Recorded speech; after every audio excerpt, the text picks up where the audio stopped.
Hey, hello everybody. I'm Jay for Roll4Change. We're at game 3. Oh my god. Oh my gosh. We are also at $690 right now. Dude, One sweet. moment. I'm actually... There we go. Yeah, I know. We only have 310 to go. That's our goal this game, to earn $310 for the Trevor Project.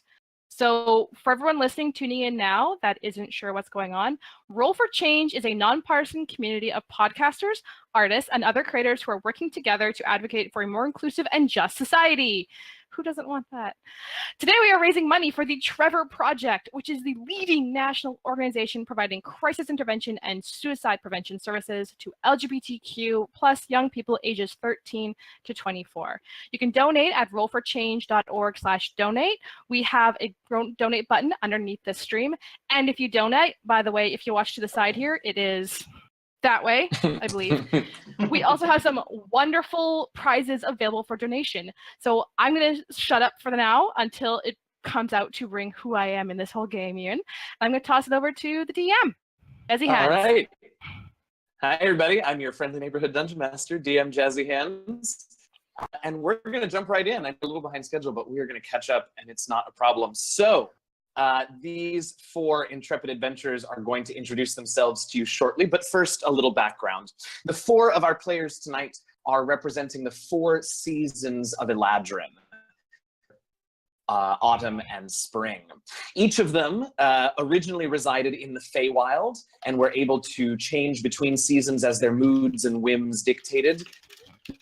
But each of them powerful member of either the Seelie or the Unseelie court.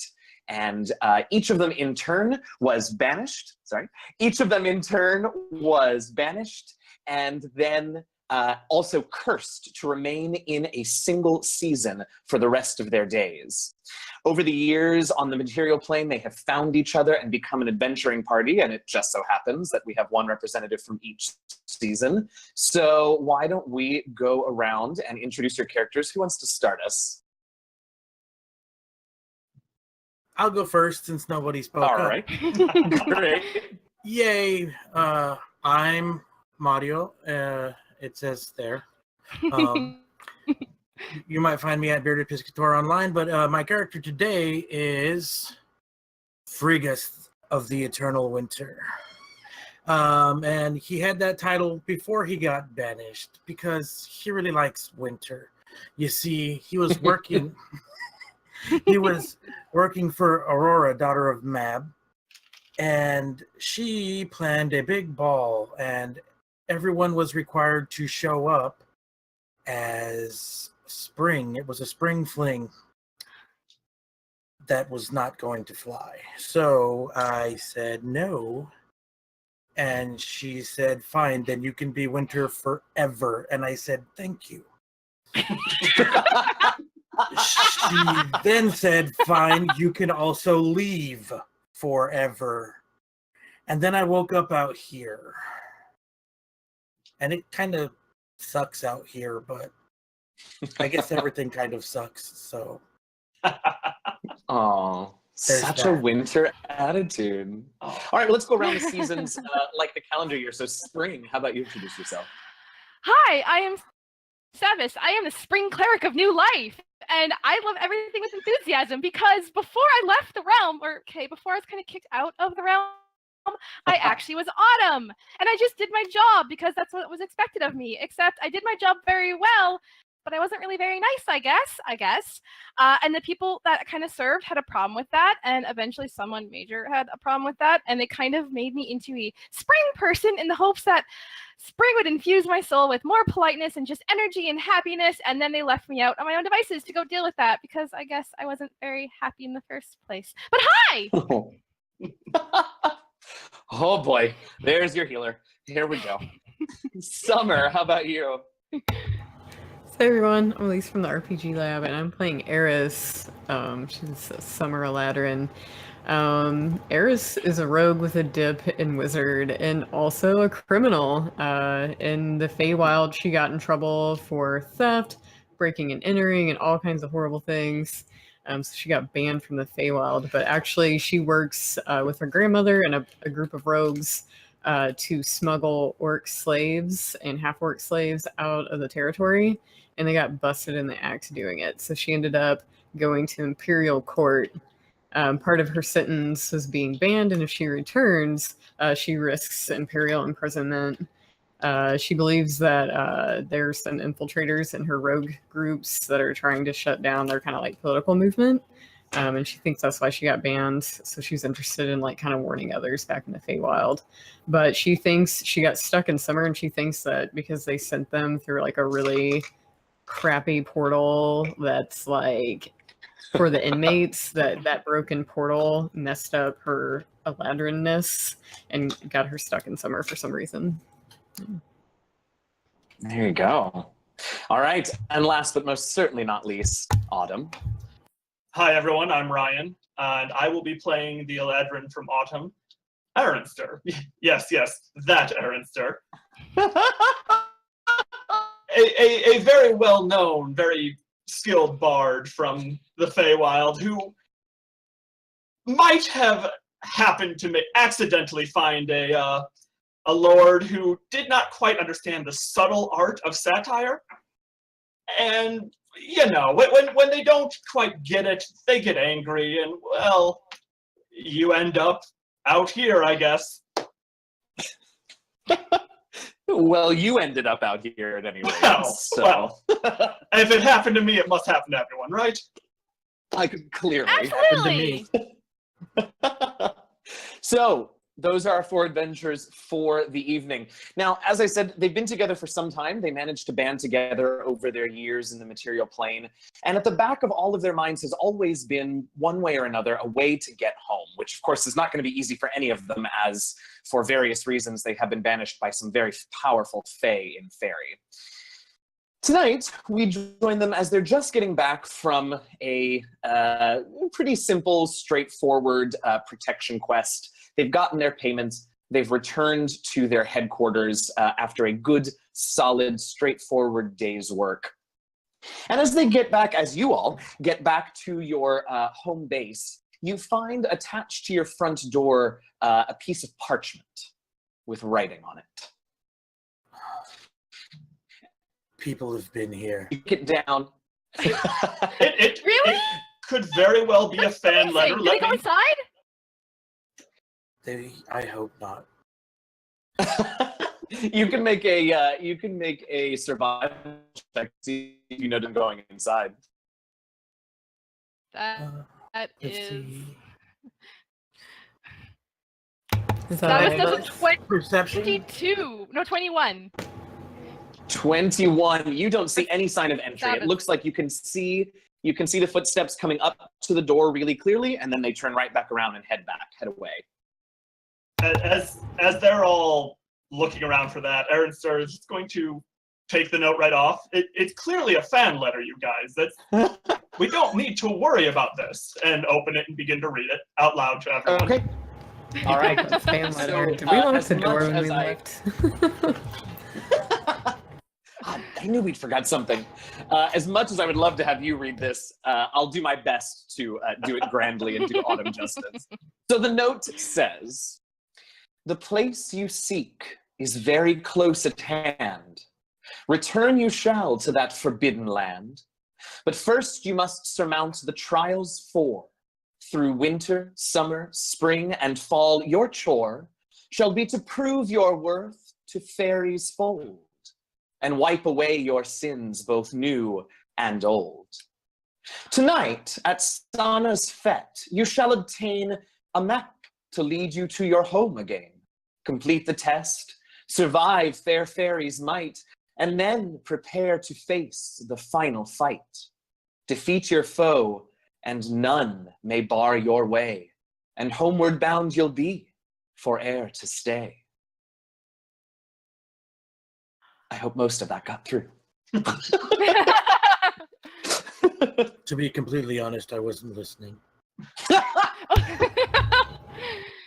has a tendency to drone on, but I mean, I think I got the gist of it. It sounds like we could So- probably do something cool. Does the letter show who it's from?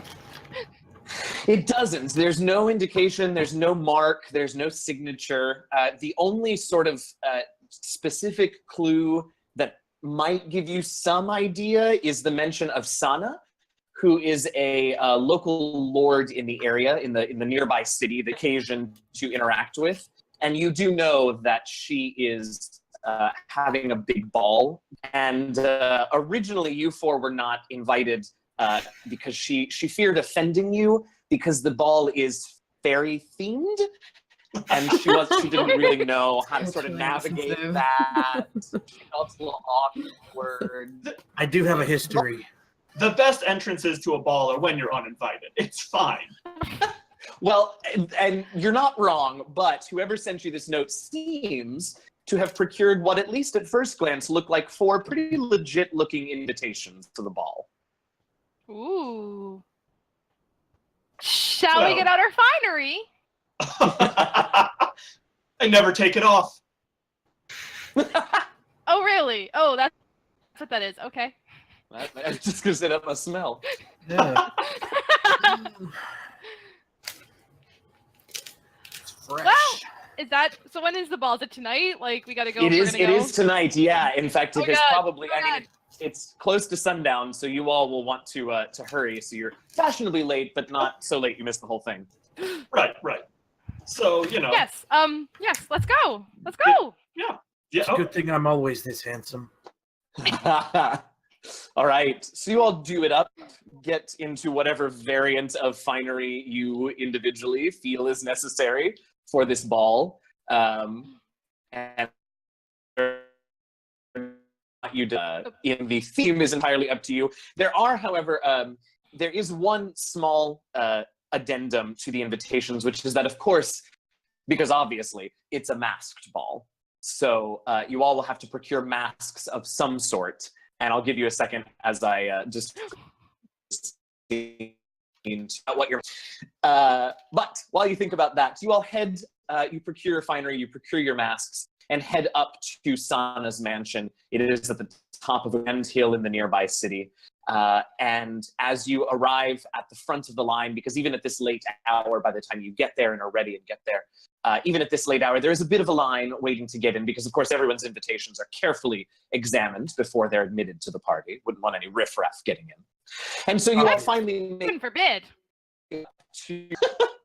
you all finally make it up to the doorman, and he is a very proper human man dressed in a proper black tailcoat, and he sort of bows slightly to you and just holds his hand out without saying a word. Aronster pauses for a moment to let him recognize me.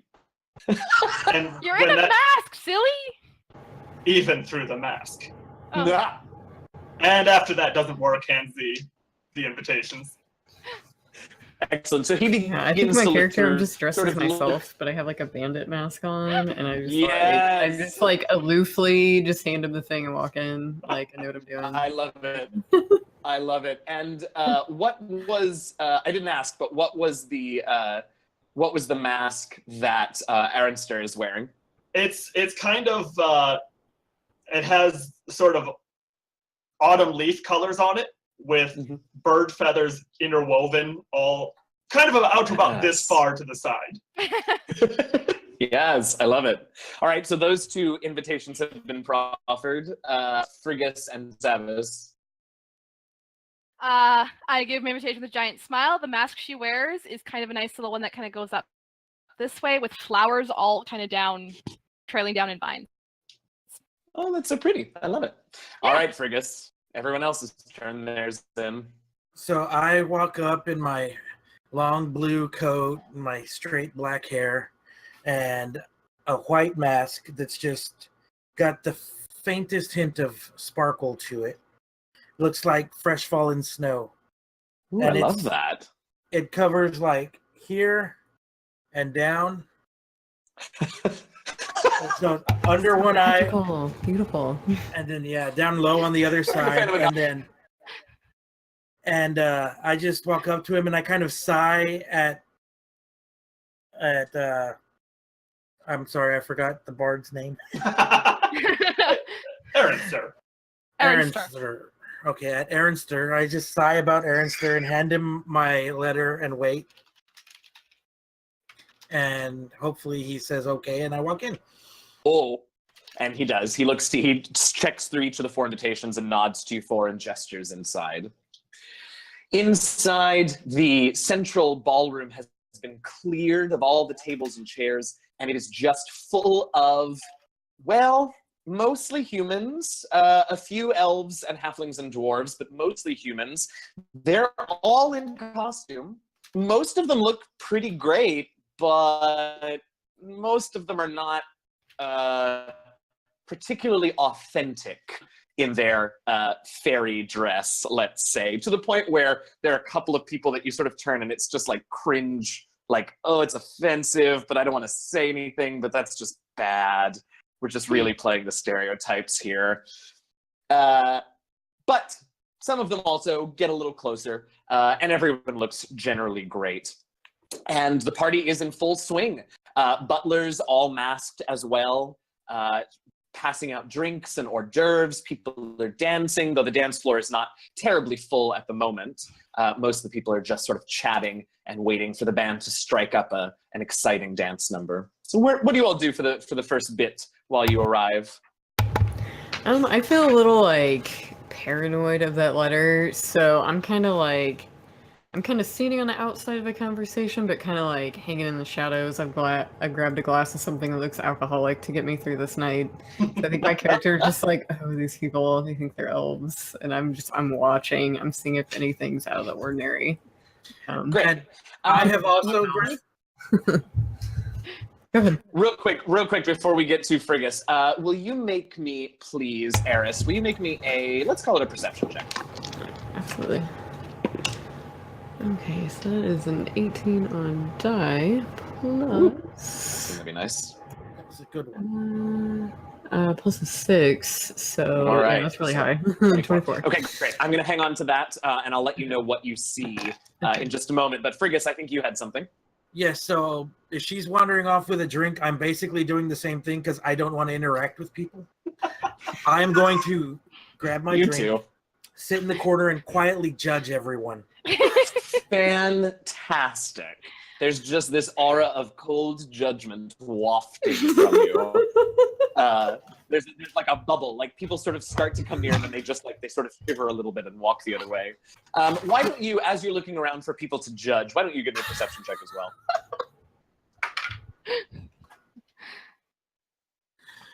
That's not good. That is, okay. Let's see. That's a 3 plus 5 is only a 8. So okay. I mean, there's so much fodder to judge here. It's hard to lock in on any one particular thing. The shoes are off brand. that cloak is so last year. All right, Sabas and Arnster. So I was going around. Does anyone here know the book, like The Gospel According to Biff, Christ's Childhood Friend? I just finished reading it. It's so good. Okay, do you know the part where he's like just Joseph or Joshua is just going around like tapping people like healed that person, healed that person, healed that person kind of thing? So I was just like going through the crowd, just looking like I could heal that, I could heal that, I could heal that. Hey, do you need a hand? I could heal that. I can, but you're refraining for the moment, right? Yes, exactly. She's actually healing. She's like, I can help you. I can help you. I can help you. If you need it. Most of the people who hear you say that just sort of turn and look somewhere on the spectrum of like confused. Some of them are moderately offended that you think they need help. And some of them just say thank you. As you're looking for injured folks, why don't you make me a perception check as well? All right. That is... Oh, 24. All right. Or no, pardon me. You and Eris. 16. Sorry, I'm looking at the wrong one. 16. Nope. Corrected. 16. Okay. I was looking at the wrong number there. Still better than mine. Still good. Right. Low bar, though. Low bar, Frigus. All right. Last but not least. So Aaronster has decided to take it upon himself to graciously show these people a proper fairy dance. Oh, yes. And so he will go out onto the dance floor and start to really, really ham it up and perform how dances are supposed to be done. Fantastic. And at first, it doesn't match the music at all. But the band sort of notices you out there, and they sort of see what you're doing, and they happen to know something that they think will fit a little bit better. So they sort of strike up a more lively tune that sort of closer approximates what it is that you're doing. And apparently, many of these people either know this tune or are just fascinated by the dancing Eladrin or something. But the dance floor begins to fill and fill and fill. And it's at that point that Eris and Sabis both notice the areas that you guys are in are clearing out a little bit. And so you both sort of notice as people are beginning to fill the dance floor, there's one individual who is wearing a cloak and sort of has the hood up, but it's pulled back a little bit. You catch their eye for two reasons. One, despite the cloak, they're in sort of the closest thing to authentic Feywild dress that you've noticed anywhere among any of these revelers. But the other thing that you notice is that they are watching you very closely. And the two of you rolled high enough with your perception that you sort of are able to track where they're looking. And this person is just checking in with each of the four of you in turn, over and over and over. And Eris, at one point, the two of you actually lock eyes, and this individual just sort of stares at you for a moment, nods to you, and turns and heads out a pair of French bay doors out into the garden in the back of the manor. I'm stealthing after them. I'm going for it. Okay. You make me a stealth roll, and you make me a stealth roll, and Sabis, anything you notice this exchange? Since if I don't notice the stealth thing though, Sabis, I will go out into the patio doors in the first place. Hopefully my buddy will have my back if anything happens. 25. Great. What was that stealth roll, Eris? 25. Okay. Oh, yeah. Jeez. I mean, you just Rogues meld do in well. with all the people at this party, Yeah. weaving through them, and fantastically sneaky over to the doors that Sabis has headed over to. Meanwhile, our bard is just really kicking up his heels, getting everybody into the dance, and Frigus is, well, being free. I'm distracted by Patty. all the bad choices people have made. And there are plenty to be distracted by. All right, so the two of you, though, head out into to the door that leads out into the garden in the back of the house. And you both immediately notice a couple of things. One is that there is nobody else out here. Aside from the individuals that I'm about to mention, there are no party revelers or guests out here. Apparently the music and the bard's dance have drawn everyone inside, which is probably for the best, because it seems that in just the maybe half a minute, 45 seconds that it took for the two of you to make your way over to these doors, that figure that you noticed has been apprehended by a very large, very scary looking creature. And I'll need the two of you to roll nature to see if you can identify what it is. Heh. 8. It's big and it's scary. That is a very frightening, very large bear. Hi, Mr. Creature, sir. I got an Or 11. Mr. Miss. An 11. So, Eris, you sort of recognize it, kind of. It's big enough, and it looks like it's some sort of giant kin of some sort, though it doesn't look like any of the main giants that you're familiar with. You do definitely, something sort of niggles at your brain and your memory that it's something that you probably ran across in the Feywild at one point or another before you were banished. But beyond that, you're not really sure. But as you look out, this huge creature has the cloaked individual by the arm and is towing him to the far side of this rather large garden. And he's flanked on both sides by these enormous, horrible-looking hounds. So I'm guessing this person got taken against their will, correct? It certainly doesn't seem like the cloaked individual Okay. going on. No. I'm gonna remain in stealth, but I'm gonna watch what's going on and see where they're heading, Okay. I guess.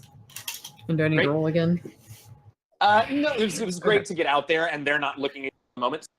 Okay. Now we're good. How about you, Sabis? I kind of want to go get our buddies.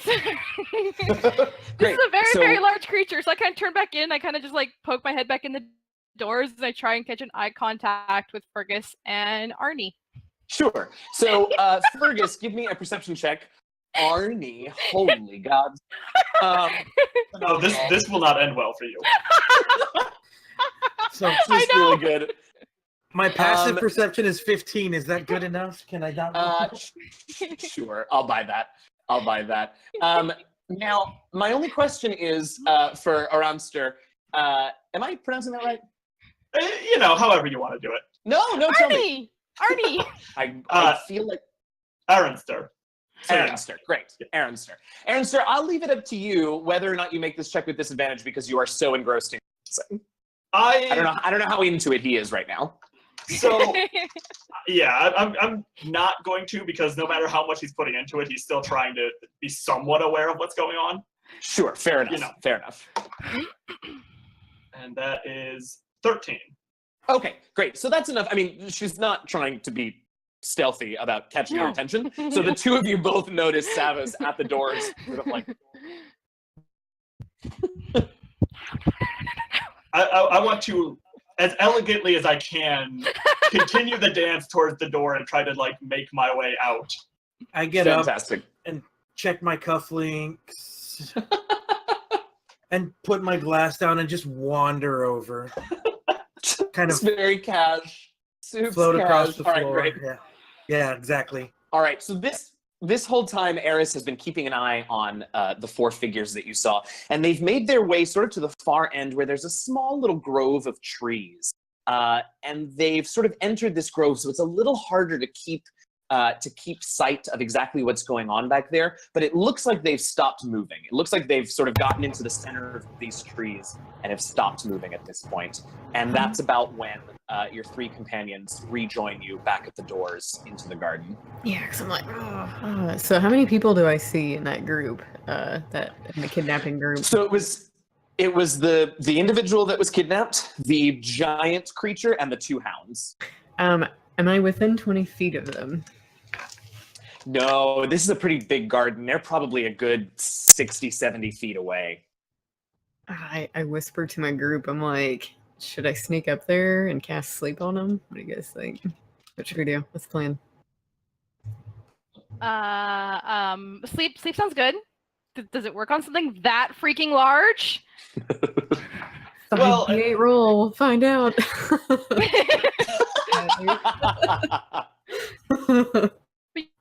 Yes. Sleep is good. I think that's a great start, and then we can try. So let's see. What would I roll to try and see what these things are? Oh, so you can sort of still, the two of you who haven't seen them well enough to roll me nature. Roll your what? Nature, please. Nature. 13. Okay. Ooh. That is 18 plus 4. That'll do. Yeah, All right, so that's math, Frigus. math. Yeah, I got you. This is good. So Frigus, you immediately recognize the giant creature is a Fomorian. Oh, good. A twisted giant cursed by the elves and most often live in the Feywild. The two hounds next to him look like creatures called Yeth hounds, which are fairy hunters that are minions of dark masters. Only really powerful Fae can create Yeth hounds and their packs. We're talking like the queens, the Seelie and Unseelie queens, and maybe a few people below them. So somebody important must have either sent these hounds here or something. Do I know anything about the weaknesses or strengths of these things? You know that, like most things, like I should say many things in fairy, they are quite difficult to injure with mundane, simple weapons from the material plane. The hounds in particular, the Fomorians with their giant heritage, you hit them hard enough and they'll go down, but the hounds have magical protections from the Feywild. So I inform them what we're dealing with. Oh, Yeah, great. Just a moment computer here. unplugged. Yeah. Well, Lisa's a computer unplugged, so just a moment here because it's gonna have a weird. Oh. Yeah. So Apologies it's to our- those people watching on stream as well, you probably would notice that a few of the things just shifted around a bit. It will return shortly. Boop-a-doop-a-doop. So it's our turn for technical difficulties, right? Yes, Yay. that's Kitty! everyone plead to the god of technical difficulties. They That's accept right. and eat cables and energy and RAM. Oh my goodness. And an update. Oh, and an update. No! All right, well, that's okay. So I know the layout is a little weird. Can we sort of talk for a moment? Can we sort of tell some story for a moment? Yeah. Or is We it can going to tell be some too story weird for a with the moment, layout? Okay, great. So we'll just sort of continue what happens. So Frigus relays to the three of you what these creatures are, and that they are usually associated with some sort of powerful fae from the Feywild. Now, I know Eris wanted to sort of stealth up and maybe use a sleep spell on them. Are the three of you thinking of anything else to assist her or to do anything else? My things are all punchy power ow. So we're trying to be sneaky, let's not use my stuff. I think leaving her to do the opening gambit is a good idea, unfortunately. Okay. But I would probably try to stealth my own way to get closer. Okay. So go ahead and give me a stealth roll from you, Aaronster. It's not great. 7. Oh, hi there. Oh, why? Oh, nice. Oh, my snap. So we have a quick announcement that I'm going to let Jay do. Perfect timing because it's something else that we can do until Eris returns. So Jay, take it away.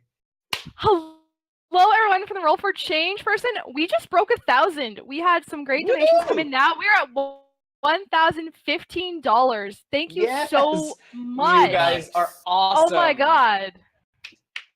Yeah, Yes. love Thank that. you guys And look, I'm the one that so actually very had the exciting. screen working, so I'm gonna do this. Love everybody. Thank you so That much for is donating. The Trevor Project gets that, so and that's gonna be exciting. amazing. Yes, thank you all wow. so much. Oh, I'm so happy I was here for this. I know. It's so cool. That's good. That's where we had the primetime spot. I think that's the That's best Yeah, we had the part about primetime spot of like That's the right. stream where we get to hit that. We made our goal. Yes. But also thanks to everyone It's a great else who was organization. playing earlier and Yes. bringing up the money to get us to here. Yes, Yes, thank you absolutely. everyone who every stream prior to this one. It's everyone just since we're having that moment kind of awareness right now. These are all volunteers. Like just so everyone watching this knows, this is a volunteer thing for everybody involved. They volunteer their time, they give their Saturdays to this, they make the games for us. It's always amazing. So thank them. Give them much love. All the props. Thank you guys for having us. All the props. All right. Well, let's do what we can while we wait for our fourth member to come back. So why don't you give me that? What was that stealth roll? It was a 7. Oh, good. Yeah. All right. So, in the interest of time, I'm going to give our rogue the benefit of the doubt and say that she sneaks up fairly well, but you do not. So, let me have a perception check from you, Aaronster. That's a little bit better. That is a 19. Excellent. All right. So you sort of, as you're heading up, you sort of step on a few twigs and dry branches and things. And right as you get sort of to the edge of the tree line, you're not too close to them, but just close enough that you can see more clearly. And as you do, it doesn't look like the hounds or the Fomorian have noticed you, but the cloaked figure turns to look sort of in your direction. And he seems to sort of try and do it so that it's not obvious that he's looking at you, but he turns to look at you, and he sort of indicates right near where he is, he indicates a tree that's just like any of the other trees, but it's one that's very close. And at that moment, you notice the Fomorian pull out a piece of parchment from a little pouch on his belt, and he unrolls it and begins to chant. And before you know it, there's a flash of light, and the four of them have vanished. What? No, we need them. Well, And Frigus and Sabis, you guys for sure see the flash of light even from a little further back. Yeah. I think Aaronster is going to go and look at that tree that was indicated. Great. Give me an investigation check, please. Yeah, all right. That's definitely something I'm not good at. Great. 13. Okay, that is enough, though, that you see in the very center of the trunk, there is a sort of knot or a bowl that from any distance, especially in the dark, because, at this point it's middle of the night, especially in the dark, you wouldn't have noticed anything odd about it. But as you get much closer, you notice that it looks to be fake. It looks like someone sort of installed this little bowl, this knot in this tree. Hmm. Yeah, so Aaronster kind of calls over to Sabis, I think. Okay. Yes. I think he assumes that she probably knows the most about nature. Not unreasonable. You Maybe are not correct. so wrong, my friend, but okay. Not our wizard who, yeah, it kind of. Right. Sabis, what do you make of this? Hey, you know what? I do know something about this nature. That was a mod 20. Yes, get it. All right, so you look more closely, and first of all, 100%, this is not natural. And what you sort of catch sight of is it almost looks like the little knot looks like you just see a tiny little well-hidden hinge on the side, like it's a sort of door that could cover a little hole of some sort. Ooh, this looks like it's actually a door. This is definitely not part of the thing naturally. No, well, I've never heard of anything that actually could grow a door yet, but I haven't seen the whole world. Well, right. I could tell you some stories about some druids I walk that I've up met. and I go, that's because somebody put it there. Still does not rule out a Thank you, druid. Fergus. Just want that noted. Love it. So should we go through? Like, Oh, it's I door is sort of like a cabinet. It's probably oh, like a tiny little. I don't know, like 6 okay. inches in diameter. Yeah, it's not very big. I mean, you Okay, can so you poke can your head open- in there. I think I'll actually try that. Let's see what happens. Fantastic. This can't go wrong at all without Just a roll. open it and shove the head in without looking Shove first. that head in. You open it up and it's pretty dark inside. But you sort of shove your head in and look around, and I need you to make me a No, I'm totally kidding. There's of your. I was like, Lightbringer, go forward, radiating light. There you go. Great.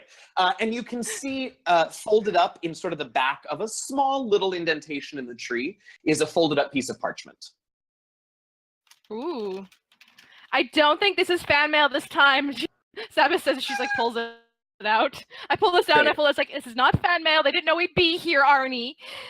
Love you though, still. I think you're wonderful. And I pulls the note. We talked about Great. this. So don't ruin his dreams. All right. So you open it up, and it's not, in fact, a note, but it looks like a map. Ooh. Now, the good news is it appears to be a map, which is probably good, because that feels like it might be the next clue to whatever that weird ionic pentameter poem was. But the bad news is, as you take a look at it, and all three of you have a look at it, and recognize the location on this map as being anywhere that any of you in your vast travels have ever seen before. Dang. Are you sure I can't roll for it? You know what I will let you do? I will let you roll a history check for me, please. What is 16 plus 7? Oh, 23. That'll do. All right. So, Frigus, you are looking at it, and you notice, as you're watching, you sort of notice that it appears that some of the ink lines that were used to create the map are not entirely stationary. The map seems to be changing ever so slightly, almost as if it's just sort of it's of a pretty specific area. So almost as if just like maybe a breeze might blow some bushes sort of in one direction, and the lines just sort of sway ever so slightly with what might be a breeze. And as you, oh, look who's back. Maybe. Hey, Yes, welcome good back. timing. Hey, welcome back. To Yeah, catch you up fantastic real timing. quick, you snuck up on them fantastically. Unfortunately, your bard I friends listened didn't. in on the other computer. Oh, The other computer, the You know what Linux, so it's not compatible with everything. So Be on top of it. Fantastic. All right. So, Frigus, you notice first that the lines are moving. The second thing that this sort of stirs in you is that you have heard over the years, you guys have been searching for ways back into Fairy for years now. And one of the things that you've heard about a lot of different portals into the Feywild is that many of them are not stationary. Many of them move around with varying degrees of frequency. And you sort of think, because that check was outrageously high, that perhaps this map might track a portal as it moves about throughout the material plane. So at the moment, it doesn't seem to be indicating that the portal is anywhere that you recognize, but who knows when that may change. Okay, I relay that information. I was just going to say that. Insight Of course check. you were. I'll take Of the course you were, sir. Arnie.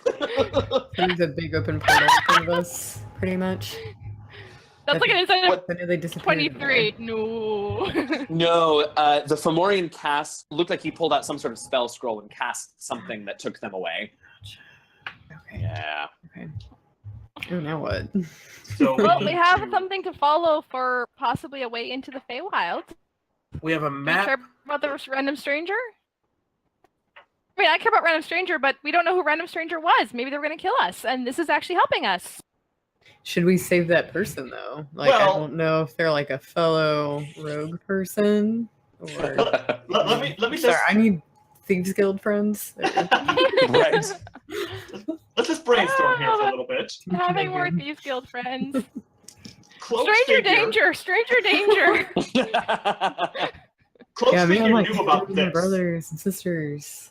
Yes. Yeah. What was that, Arister? The cloaked figure knew about this map. Yes. It Yes. could be that Fomorian was after that cloaked figure for this map, which means if we have it, we're both keeping that cloaked figure safe because you're not going to kill your hostage that has information you need, and they might come back for us. I was watching them. They were watching every single one of us very intently. So I'm not sure why that cloaked figure had an eye on us. Did any of you recognize them? Oh no, He not was at all. Gosh, wearing a no. cloak.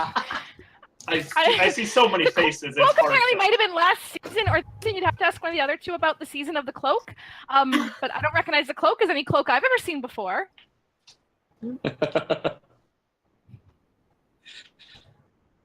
Well, at this point, it is fairly late in the night. You all got to the party fashionably late, appropriately so. But the night has gone on quite a bit, and the party is beginning to break up. I suppose. Should we? Should go? we talk to the host at all? I mean, it feels rude not to, right? We just showed up with Okay. I could go without it. Well, all right. We can go talk to the host. You go and grab some snacks and put them in your pockets, and then we, you know. You have that energy for that. Maybe the host knows the cloaked figure. Maybe Sana knows the cloaked figure. That's And I'm also- kind of, as they're talking, I'm kind of keeping the eye on our surroundings to make sure that they didn't have any friends lingering around as they're Sure. conversing. Make me another perception check. because the rest of us don't care at all. Yeah, hey, it's like nope. Ooh, Good not thing we well. have a rogue. I think that's an 8 total. Not so well. Okay, great. So you don't notice any Okay, other maybe good thing we of have a their rogue. friends, and I think it's because you get so distracted by this couple starts like making out in the corner of the garden, and it's just very distracting for you. Okay. So you don't notice anyone else lurking about.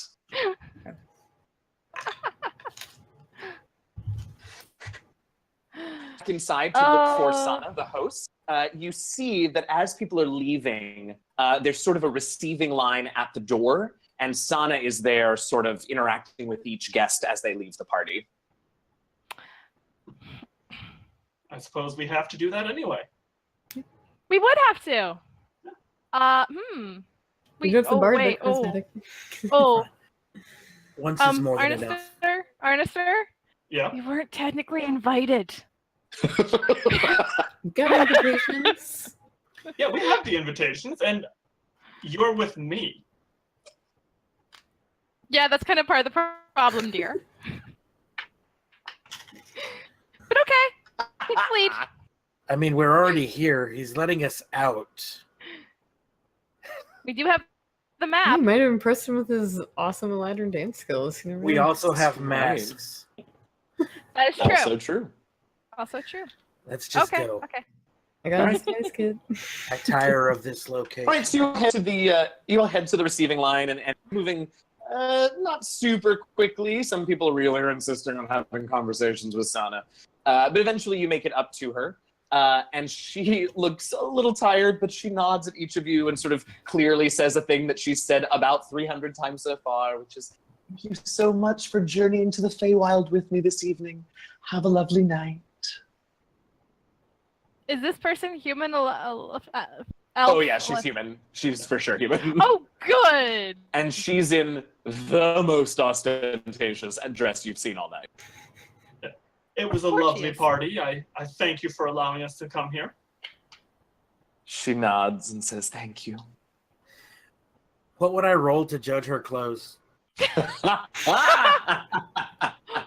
Wow. Let's call it let's call it an insight check. Sure. Okay. Yep. That is a dirty 20. Very, very finely made. In terms of quality, very, very high. In terms of authenticity, very, very low. And in terms of age, Of the clothes, brand new party. stylistically, they're up to date. Oh yes. Which is part of the problem. Like, the Feywild doesn't necessarily keep with the most recent prime material plane trends. So as I walk by her, I kind of just give her a look and like, yes, charmed. Oh, and she sort of does a little double take and just nods at you. And I just walk on by. Great. I might be a little more forward with her. I'm Great. Someone I'm probably like, has to be. So I noticed a hooded figure kind of lurking about your party. Did you notice them? She says, she sort of looks surprised and a little confused. And she says, well, several of the guests wore hoods tonight. Was there a problem?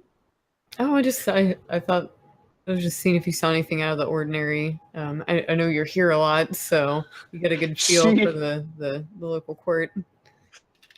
She very tiredly, but up the theme of the party, gestures grandly and says, everything's out of the ordinary in the Feywild.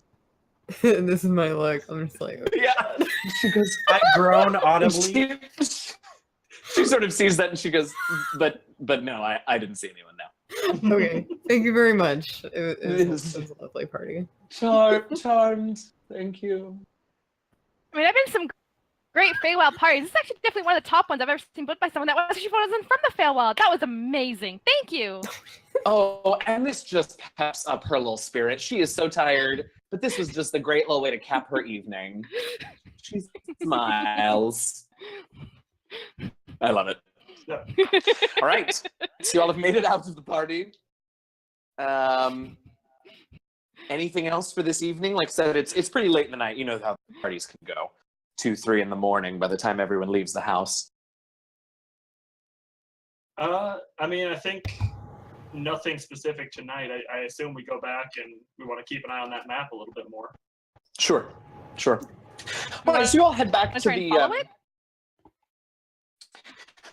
Well, at the moment, it's such a specific area that none of you recognize that there's sort of no point of reference for where you all would start following it this evening. Try to put your finger and thumb on it and then zoom out. I tried that, and do you see that this just won't work? I don't know why you asked me to do this, but it's not working. It was worth a try. It was worth a try. I love it. All right. I will well- do things with enthusiasm. Personality trait and flaw. Yes, perfect. So Savage spends the entire walk home just sort of messing with the. You all sort of take turns at it that evening, but eventually, you all are exhausted and have a decent night's sleep. The next morning, you get up and sort of have your morning rituals, and you'd left the map out on the main table, and one of you passes by, or at some point, sort of all of you pass by. In fact, let's have some fun. Let's have everybody make perception checks, please, because those are my favorite type of roll. As anyone who's ever listened to my podcast knows. Oh dear, someone rolled a natural one. No, it's a 3, but No, I rolled a 1. Yes. Okay, so 1 and it's the 3. well, I mean, it adds up to an 8, but Oh, I feel- all right. Well, not terrible. I How feel about a you, lot Eris? better about that now. I got a 9. I mean, mine would add up to a 7 Phenomenal. if I could count it. Eris, how about you? I think I said 14 total. 14. Oh, fantastic. So we're I'm walking just distracted by my this book. map yes, for the better part of an hour, and finally Eris is like, guys, and the map's completely different this morning. Oh, you said it looks completely different, the map? Yes, completely different this morning. And in fact, as you look at it, you recognize the area that it seems to be mapping very clearly.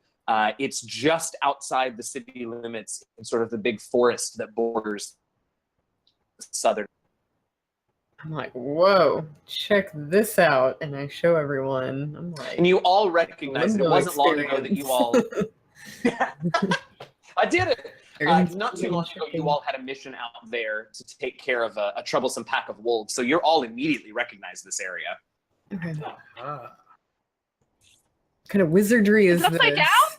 it's not wizardry. I would Well, know. it could be. No, it's clearly rituals. Isn't that still? But you know what? That's- We don't need to worry about that right now.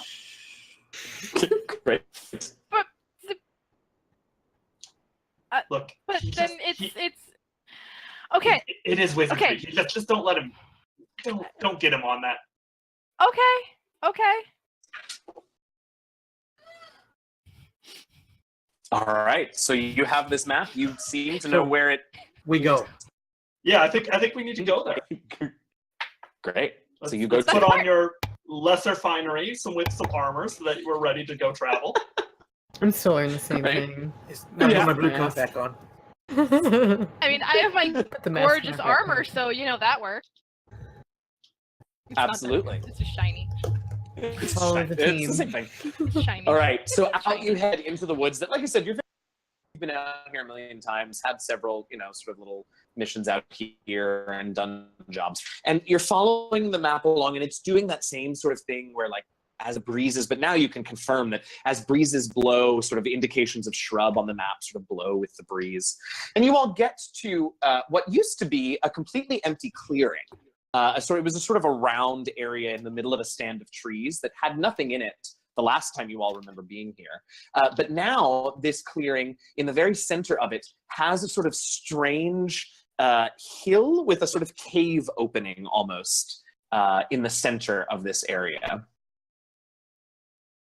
That wasn't here last time, was it? No. No, I don't think it was. You should stealth in. Could be If druid. there's bears. You put There's bear. everything on The honey druids. heist bears are in there, I swear. All right, Blame everything on druids. not everything. Only things that could be druids, and this could be druids. I mean, it could. Really? Look, I would think Stone Shaper. Wouldn't that be more wizardry? it I can be mean- both. It can be both. Tomato, Look. tomato. Look, Yeah. clearly this is important because the map pointed us there, and the map would not lie to us. I mean, do we know the map that well to think the map won't lie to us? Because it's not exactly speaking to us. It might, but also, what other choice is there? So I think the time has come. Somebody needs to go in there, and once you green on it, I can stealth I'll do in. Got it. Yeah, I got my stealth buddy over here, and we'll report back. Fantastic. And I All might. right, so stealth rolls. Oh god. Hey, that's a 10. Hey, It must could have been worse. stealth. Oh, sorry, stealth Sorry. roll. Yeah, stealth roll. No worries. Oh, that could have been worse. Just rolled a 20 on die and +6, so 26. All right, nicely done. Eris just seems to vanish into the shadows. Magic things! So you all sort of go, it's quite dark in the entrance. Of course, you have dark vision, so you can sort of see past it, but there, as you go in, you see just beyond the entrance to the cave, you see a large chamber that is, you sort of have to turn around and look at where you came from and where you're facing again, because this large chamber almost looks like it leads back outside. There are trees in there. You can feel a light breeze coming from the inside. There seems to be some sort of almost sun-like light source deeper in this chamber. And you have to double take a few times because you both notice while it is sort of the very beginning of summer outside, in there it looks like it is that perfect sort of a third of the way into autumn where the leaves have all the best colors before they just all start turning brown. And it's a little, you can feel the breeze coming out is pretty crisp. And that's what you see. Okay. So I guess I sneak back out and I tell the group it's kind of like the Lost Woods in there. Might be some illusionary magic stuff, I'm not sure. And it feels kind of like a nice crisp fall day inside. It's pretty unique. It's interesting. It could be illusions, or this could be related to that note we got. Could be traps. Could be druids, apparently. It could be. Okay. The bears gonna trap us. Oh, come off Right. it. It could be bunnies, okay? Let's go full pop culture reference. It could be bunnies. Yes. Let's do this. All right. I think our full Eladrin will be the star of this level of the cave. I don't know. Ooh, hold on, team. Should we all grab a piece of my rope I have here so that in case things start to shift, we don't lose each other? I don't know. What do you think? That's not a terrible idea. Sounds like. Yeah. Yeah. As much as I hate to be tethered to you, I I'm don't not want tying you to in. lose You just hold on like this. And I pull a little rope. Holding on makes sense. I don't want to tie people off. Yeah, just hold hands. Yeah, just hold And on. if you need more rope, I'll let it pull out. There you go. All right, so we've got a little human daisy chain on this, Eladrin, excuse me, daisy chain on this rope. Who's in the front, just out of curiosity?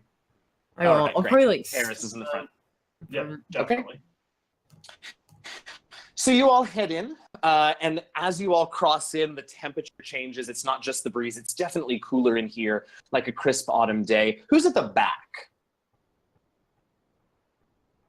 All volunteered. Fantastic. They're side by side in the back. I do sort of feel like Frigus is No. probably in the back. Yeah. So, Frigus, you feel a sort of extra gust come from behind you as you cross into the cave, and you turn back to look, and the entrance to the cave is gone. Well, looks like we're not going back yet. What happened? What? Why? What's going on? The whole cave knows we're here now, guys. Yeah. It is druids! Yeah, right? It is true. Right. Well, it's definitely... They could do that. It's true. Shape stone. So at that moment, there's definitely something in there with you. Because you're sort of on this crisp fall breeze. You can hear, you can hear voices carrying to you from just beyond a little stand of trees that's maybe 30 or 40 feet in front of you all. And the voices sound angry. There seems to be some sort of an argument that seems to be growing more and more heated just beyond these trees. Would it be investigation to hear them better? I think it would be perception. Okay, I'm good at that too. It sounds like they need a mediator. And as we all Roll know, 2. Yeah. Parents That just is like a 17. 14 for Sabas. It was Great. 17 for Fergus. Okay, sounds like they got 17 it. for Fergus. Okay, great. So you can catch a few more snippets on the breeze. Sounds like there's a lot of sort of like general hubbub and angry shouts, but both of you manage to just catch two voices in particular that seem to be arguing like with some actual coherence about who is to protect Mother. Oh, it cut out. Who, Mother? what? Oh, Mother. Who yes, is- who who is to protect Mother? Oh, okay. Who is to protect Mother? I'm thinking myself, I'm afraid to know what the mother is. So, who wants to go and try and calm them down? Maybe we should take a look first. Check for traps. Look, Oh, that's my That too, grandmother that right now. too. Go ahead. they're talking about protecting someone. These are good people. Because bad people never protect anybody. Gosh, we know. They don't protect their That- mother. Good people don't necessarily hide in moving caves, though. Mhm. When she I'm said just saying. stranger danger earlier, I'm starting to Right. I see very Arnie, would you like to go forward maybe and see? Because if they need a mediator, you'd probably be the best one. I will go forward. We are going to talk about this later. Uh-huh. You talk about that, Arnie. All right. So, Arnster, you go forward, and you go forward, and as you get closer so that you're able to see through this line of, you see two groups of what have to be fey creatures, tiny little fey creatures, facing off against each other at the base of an enormous tree, larger than any of the other trees that you've seen in this chamber. On the right side of this group are a little bevy of dragonfly-winged creatures, most of them hovering several feet off the ground in a cluster. Their faces are painted with various designs, and almost every single one of them has a bow drawn and an arrow nocked, pointing at the other group on the other side. The other group on the other side look like, they're also tiny. They look like almost like miniature elves, but they have sort of sharp, feral features and a sort of cruel gleam in their almost jewel-like eyes. And both of these groups are clearly the ones that are sort of making the hubbub. They're yelling at each other. The ones on the left are zipping back and forth almost faster than your eye can track. But none of them on either side will pass sort of an invisible line that seems to very clearly separate the two groups. At the front of each of the two groups are what must be their leader, which is what Frigus and someone else, I think it was Sabas, heard. Mhm. And they do seem to be having a conversation, though it rapidly seems to be deteriorating whatever diplomacy they were attempting. Ernster comes in, raises his hand. Hello there. How are we doing today? And it's sort of that great, like the two leaders turn and look. The rest of the crowd sort of take a minute to notice you because they're yelling and screaming, and eventually they all sort of turn to you. And of course, one of the little winged guys like doesn't get it. It's like silent, and then there's the oh. Okay, So you've got their attention. Yeah, you stealth up, sure. I kind of stealth behind like a tree, just watching, great. and I drop the rope off with the group, watching. Great. Drop that rope. I got you guys back.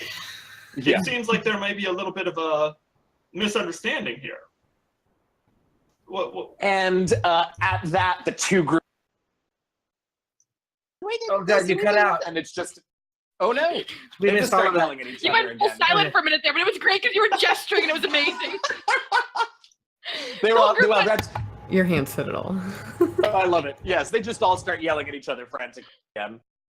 Hold on. Calm down. So at this point, I've walked up with him, and I Okay. want to get a look at all these people just losing their minds while he can't stop them, and Okay. see if I can figure out who they are. Sure, give me a nature check, please. I was really hoping for Fey history, but either way, it's a 1, so I don't know who they Oh, are. well, I would have bought that, but no, you're not really sure. It's been a while since you were in the Feywild. Clearly. Yeah, that's fine. All right, Aronster. So you've sort of got their attention. Whatever's happening here, clearly, you both groups, we need to calm down for a bit and discuss this reasonably. I am willing to stand here and help you out with that. Are you two the leaders of each group here? And they both answer in the affirmative, yes. Well, could you explain to me what the disagreement is? And they both sort of start to talk at the same time. Okay. Eeny, meeny, you start first to the All right, so fairy wing one. Great. So the fairy winged one sort of nods to you and sort of gives the other one a little look. And then he says, we are trying to tell these quicklings that clearly it should be the sprites who protect the mother. And he indicates the great big tree. He says, the quicklings are far too fickle and far too short-lived to have the patience to care properly for mother. Okay, and the quicklings also believe that they should be protecting mother. Do you have anything to say to that? Point to them. And the quickling leader sort of sneers at the sprite as well. And he says, the sprites are far too slow to deal with any threats that may attack mother. Not only that, but they're too trusting and spend far too much time looking into the hearts of people. By the time they decide whether there is ill intent, mother might be dead. Well, this seems like an easy solution. You both have strengths here that are useful for protecting mother. You both counteract each other's weaknesses.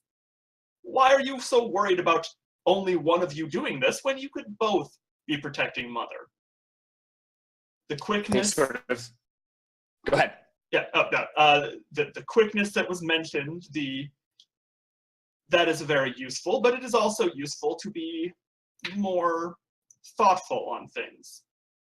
The best protection comes when we work together. All of us working together using our strengths to protect what is important. In this case, mother. All right, so they sort of take that in and they make me a persuasion check. And that was stirring, so I'll take it with advantage. Okay. That would be a 28.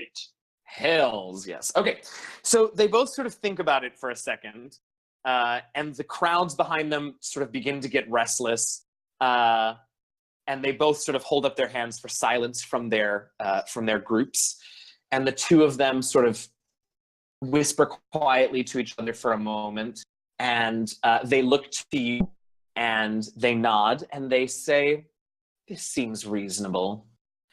And there is a sort of strange moment where every eye then turns to you, and there's quite a few of them there, but every eye turns to you, Aronster, and they all sort of, as one, and it's super creepy, they sort of smile and nod, and everything goes black.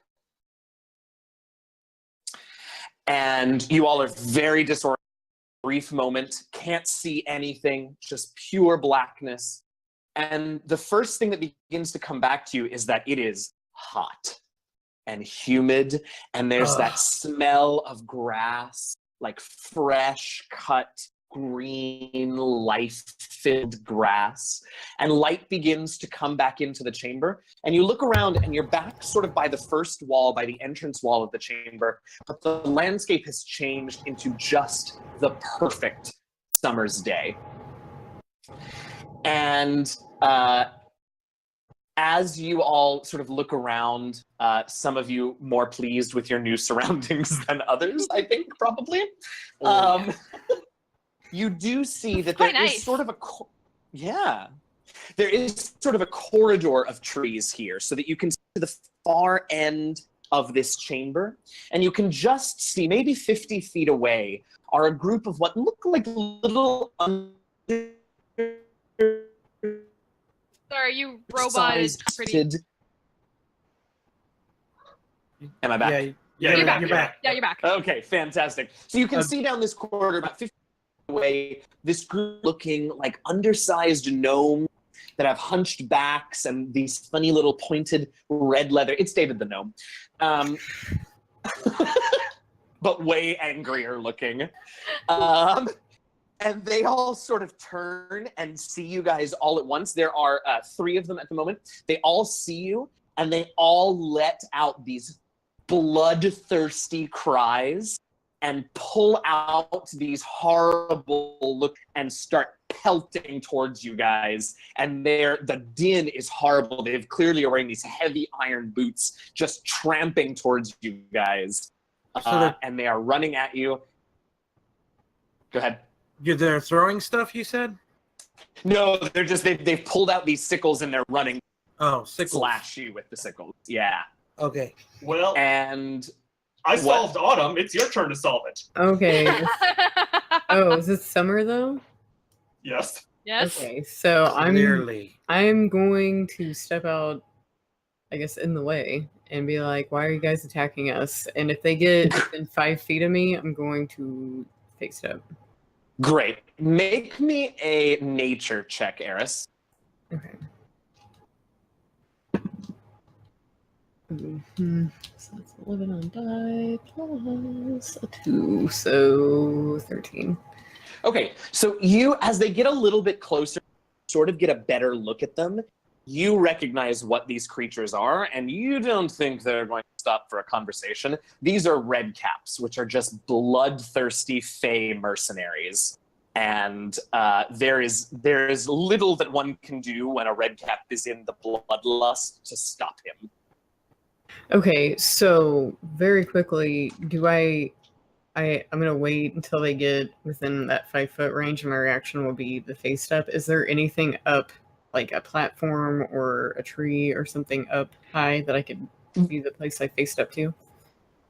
Yeah, absolutely. So there's a bunch of trees, sort of like this sort of pathway almost that's lined with trees on both sides. You could totally step up into a Okay, branch. I'll probably face step, maybe to something behind. So they're like, here's us, here's them.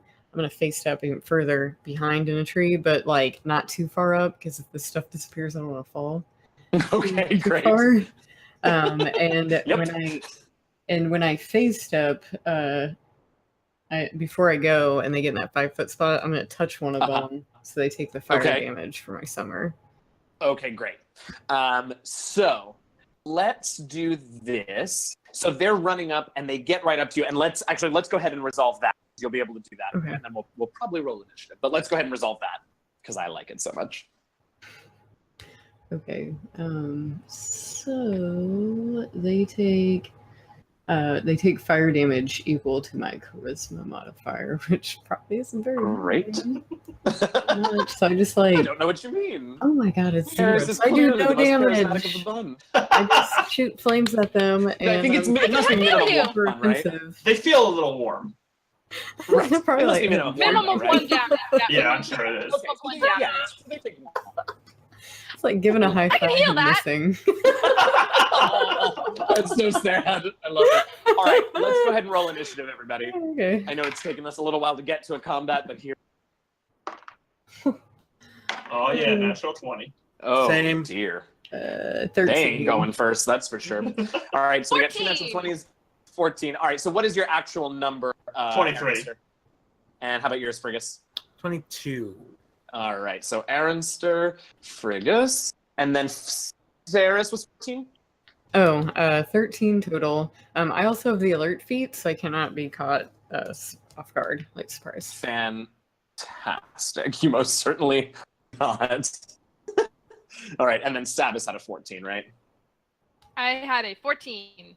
Okay, great. And then the Red Caps got a 3. So, all right, so there are 3 of them. They both look from Eris's summer face step, and we are up to Aronster. So there are these 3 things not far in front of you, and your friend has just face stepped up into the tree. Eris, do you need our help? I hold up like one of my spells in my hands, and I'm like, I got this. Toss, toss. I point at those things. I will back up and let her try to take it. All right, I love it. I'm just gonna move away. Frigus, how about you? I will probably cast, let's see, Frostbite on one of them. Okay. Constitution save? Yes, it is a con saving throw. All right. So that is a 12. Crap. The 15 is the save DC, so. All right. So that's a fail. So that is Frostbite does a D6. Actually, it is 2d6 now.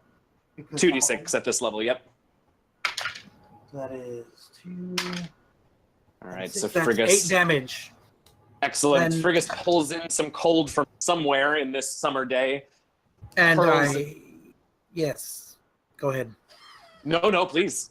So I kind of ball and push my hand forward, and the closest one to me, suddenly his eyebrows frost over, and you can see his breath, and it hurts. And Yeah. let's see, what is it? Blah, blah, blah. He has disadvantage now Okay. on the next weapon attack roll it makes Okay. before the end of my Alright. next turn. Got it. All right. Savis, you're up, and Eris, you're on deck. Okay. All right, I am going to do a buff. The party. I'm going to use bless. Yeah, I love a good bless. Oh, 3 of you get an additional Hashtag D4 blessed. that you could add. Hashtag bless. Cleric bless. Let's do that one. The target can roll a Yes. D4 and add the number rolled to the attack roll or saving throw.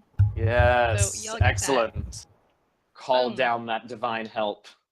All right, Hey, anything else, Savis? Yes. Oh my god, I love it. All right, Eris, you are up.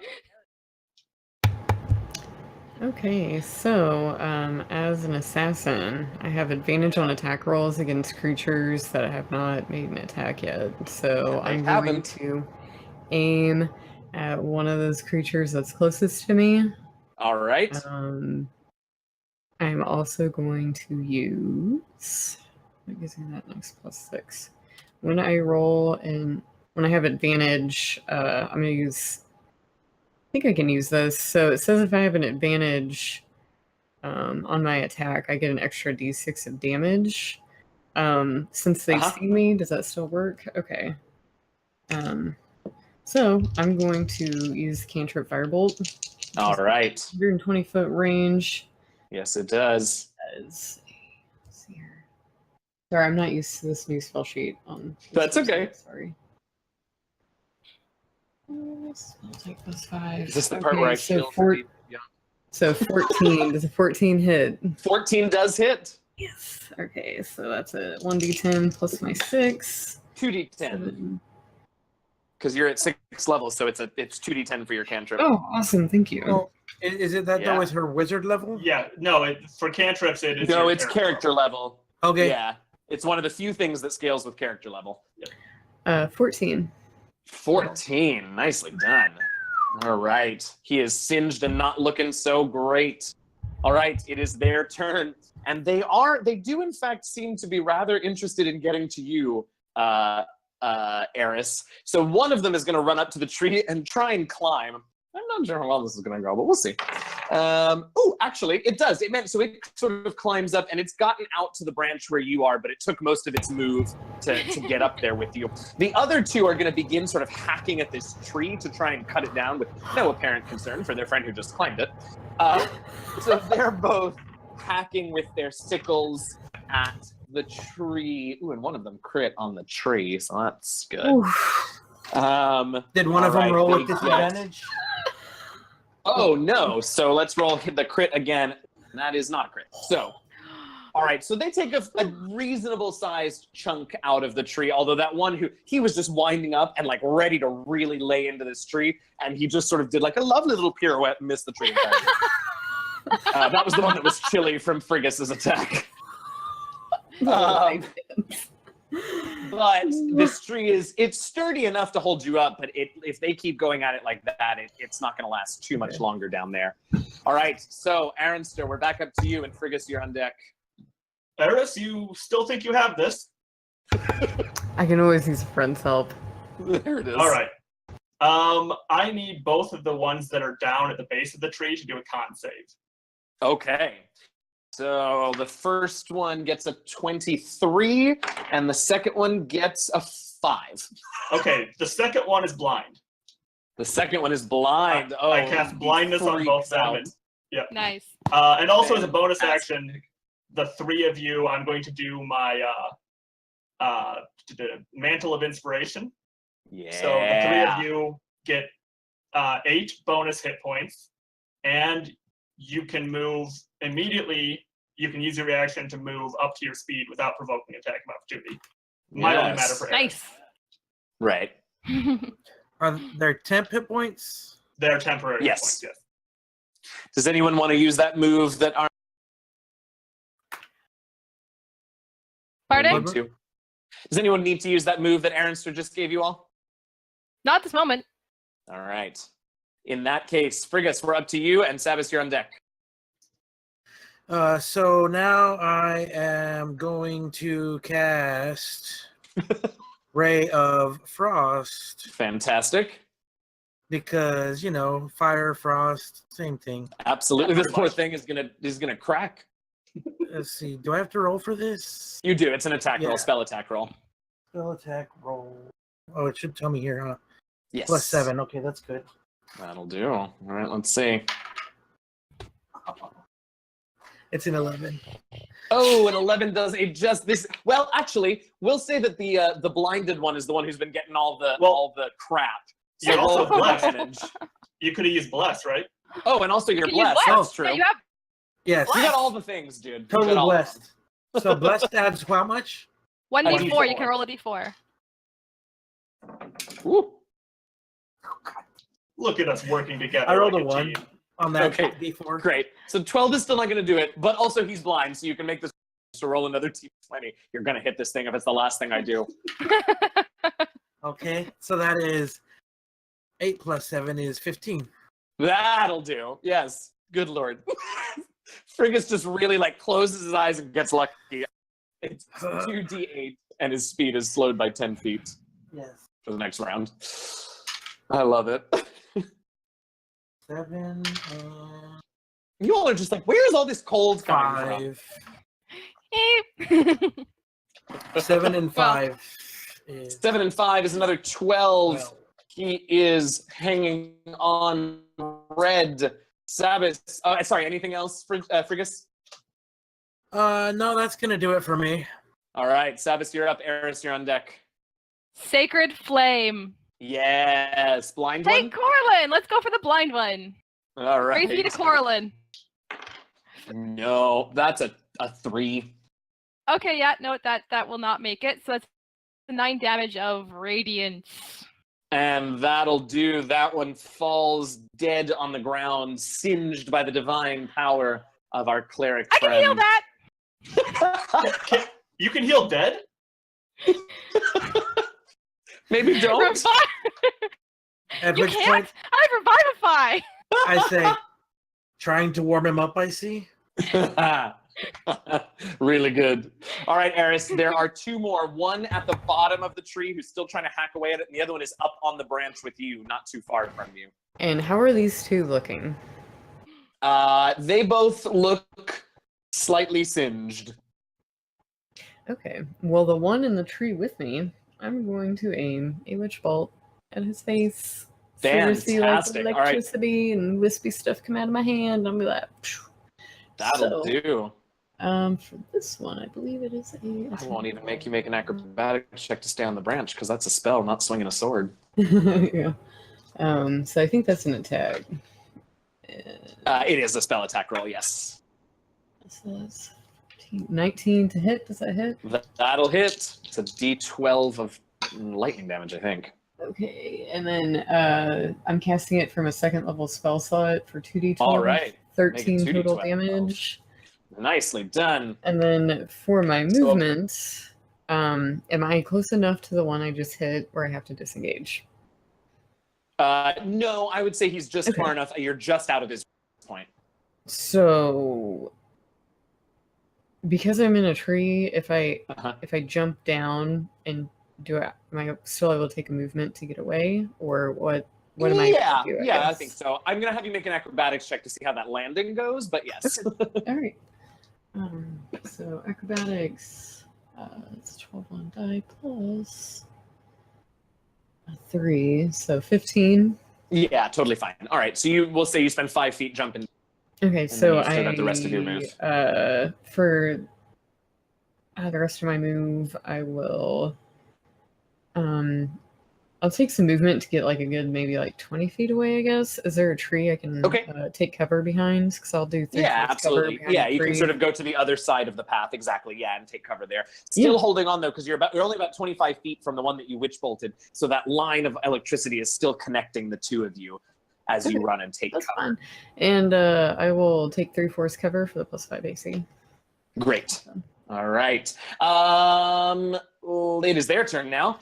So that one that is up in the tree and being shocked by this bolt that won't let go is going to have to make an acrobatics, and he falls out of the tree.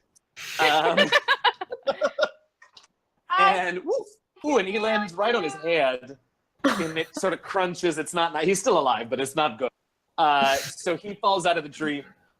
And is a little bit dazed. The other one, though, seeing you jump out of the tree, sort of runs across and tries to get at you, but you guys are playing that game around the tree. So we'll give you, since he's come over to you, we'll give you half cover, so it'll be a +2.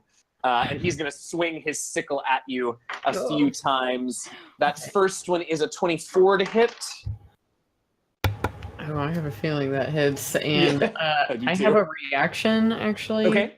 Where I can take just... Hold on, I think something gives me half damage here. Oh, yes, Uncanny Dodge will have the damage of one of these use types. my Uncanny Dodge.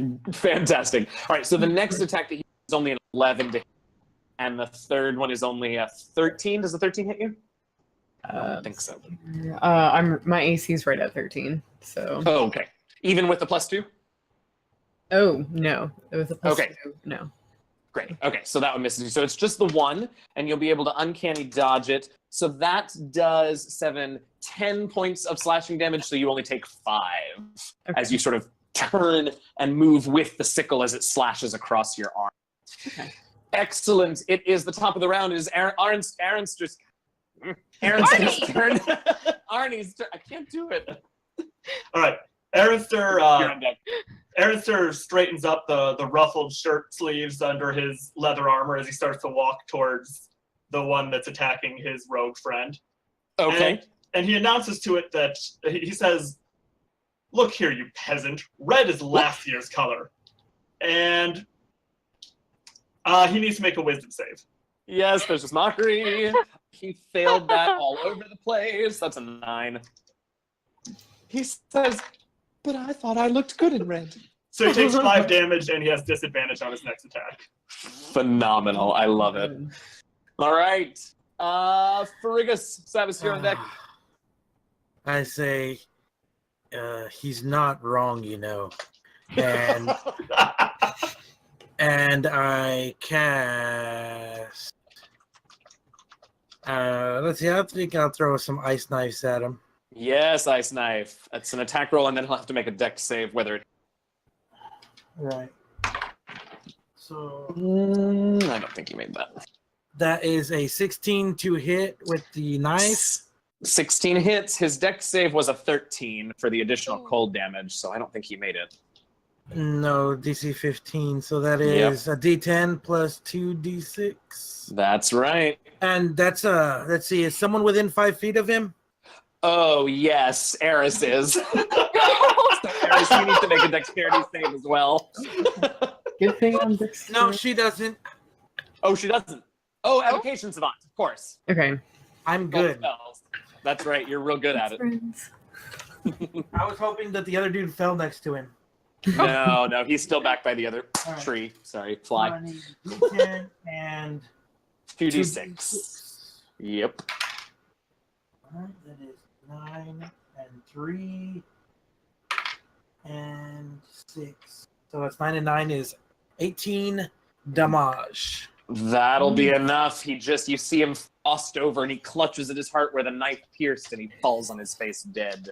So there is only one remaining. It's the stunned one at the base of the tree. And Savas, you are up. Eris, you're on deck. I say all yours.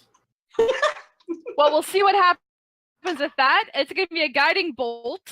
Yes. Of mod 20 to hit. Oh, absolutely. Right in the face. 15 damage. 15 damage, and he's sparkly. Yay! He's sparkly! So the Look at him next attack shimmer! roll again has advantage. I love everything about it. Really on brand there. Well done. Eris, you're up. Thank you. Okay. So whoever's closest to me, I'm going to fire off another firebolt cantrip. Yep, and you've got an advantage on it because he's glittery from Savis's attack. Oh, he's Glitter bolt! pretty. Glitter bolt. Yay. Ooh. Obsessed. I mean, Okay, so that got Gorlin. is Pretty. 1d2 to hit. Oh yeah, that'll do. Okay. Hey, got Thank you for that Gorlin. advantage, because my first one was a 6. You're welcome. I can Oh. heal that. 11 damage. 11. All right, he's looking pretty beat up. Okay, and where are these two guys at? Because I feel like this guy's in my personal space. Well, the one that was in your personal space is dead, and this one that you just this one that you just attacked is across the road. Okay, all right. Well, I'll continue taking like the 3/4 cover then, and I'm good. Okay, so he's gonna run over, so it'll be that same sort of game, which really went well for you last time. But he is gonna run over and try and slash at you from behind. So again, it'll be half cover. You'll get the +2. That first one is a 20, a net modded 20 to hit. That definitely. I'm sensing a pattern. The second one's an 8, and the third one is 5. So that's 2 hits. You can uncanny dodge one of them. Okay, I will. So this first one is only 7 damage to you, and the second I can only one have one reaction, right? correct. Okay. All right. So that one is 3, and then the second one is actually 7. Okay, so 10 damage. Roll with that. Yep. Okay. That'll do it. Okay, and he's brushing off the remains of the glitter, and he's bleeding, and it's just not good. Aronster, you're up. Frigus, you're on deck. Well, I don't think I really need to do much involved here. I mean, you guys got this.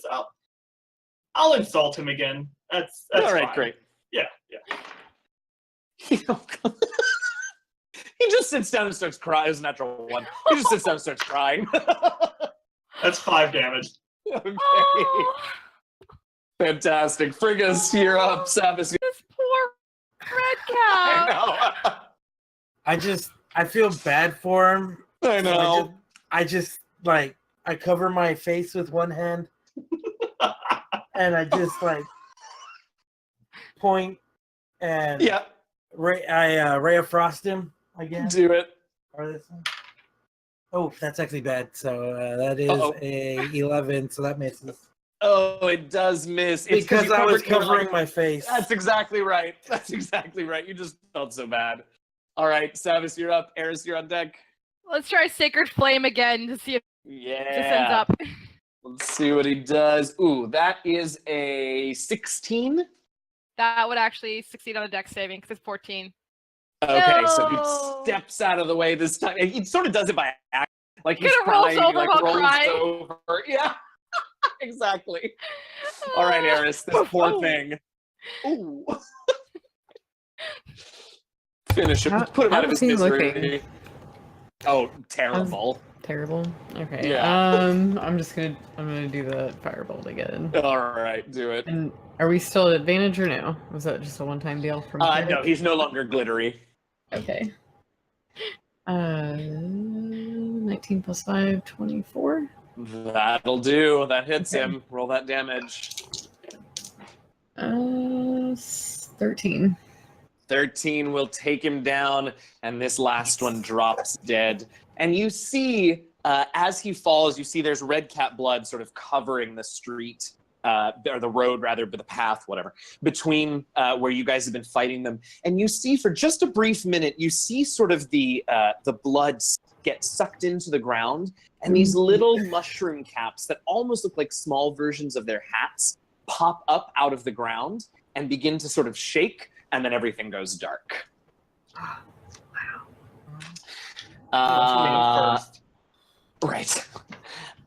So everything is dark again, and once again, it's the temperature that sort of first begins to come back to you. This time it is absolutely freezing cold.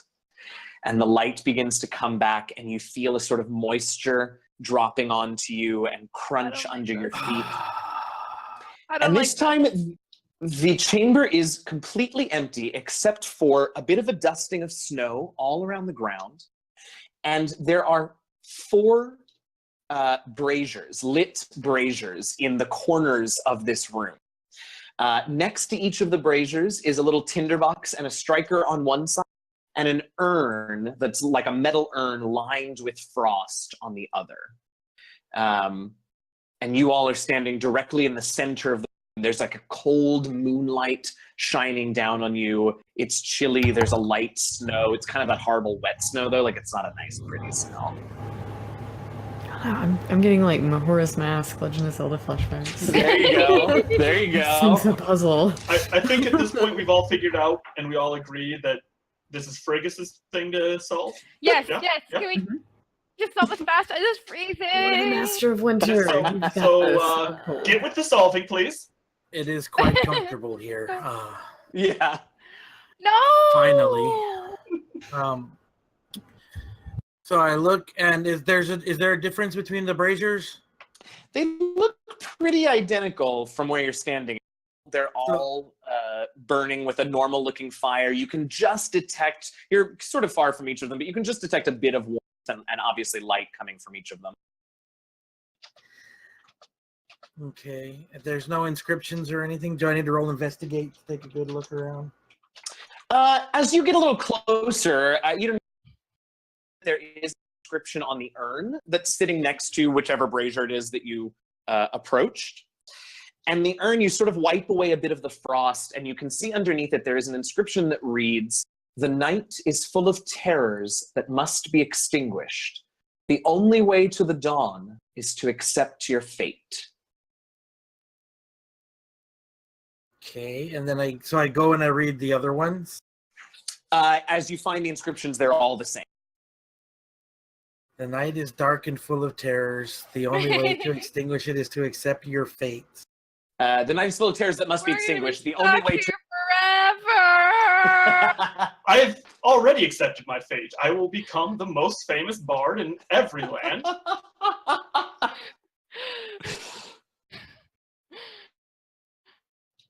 I can heal that. She says while huddled in the corner.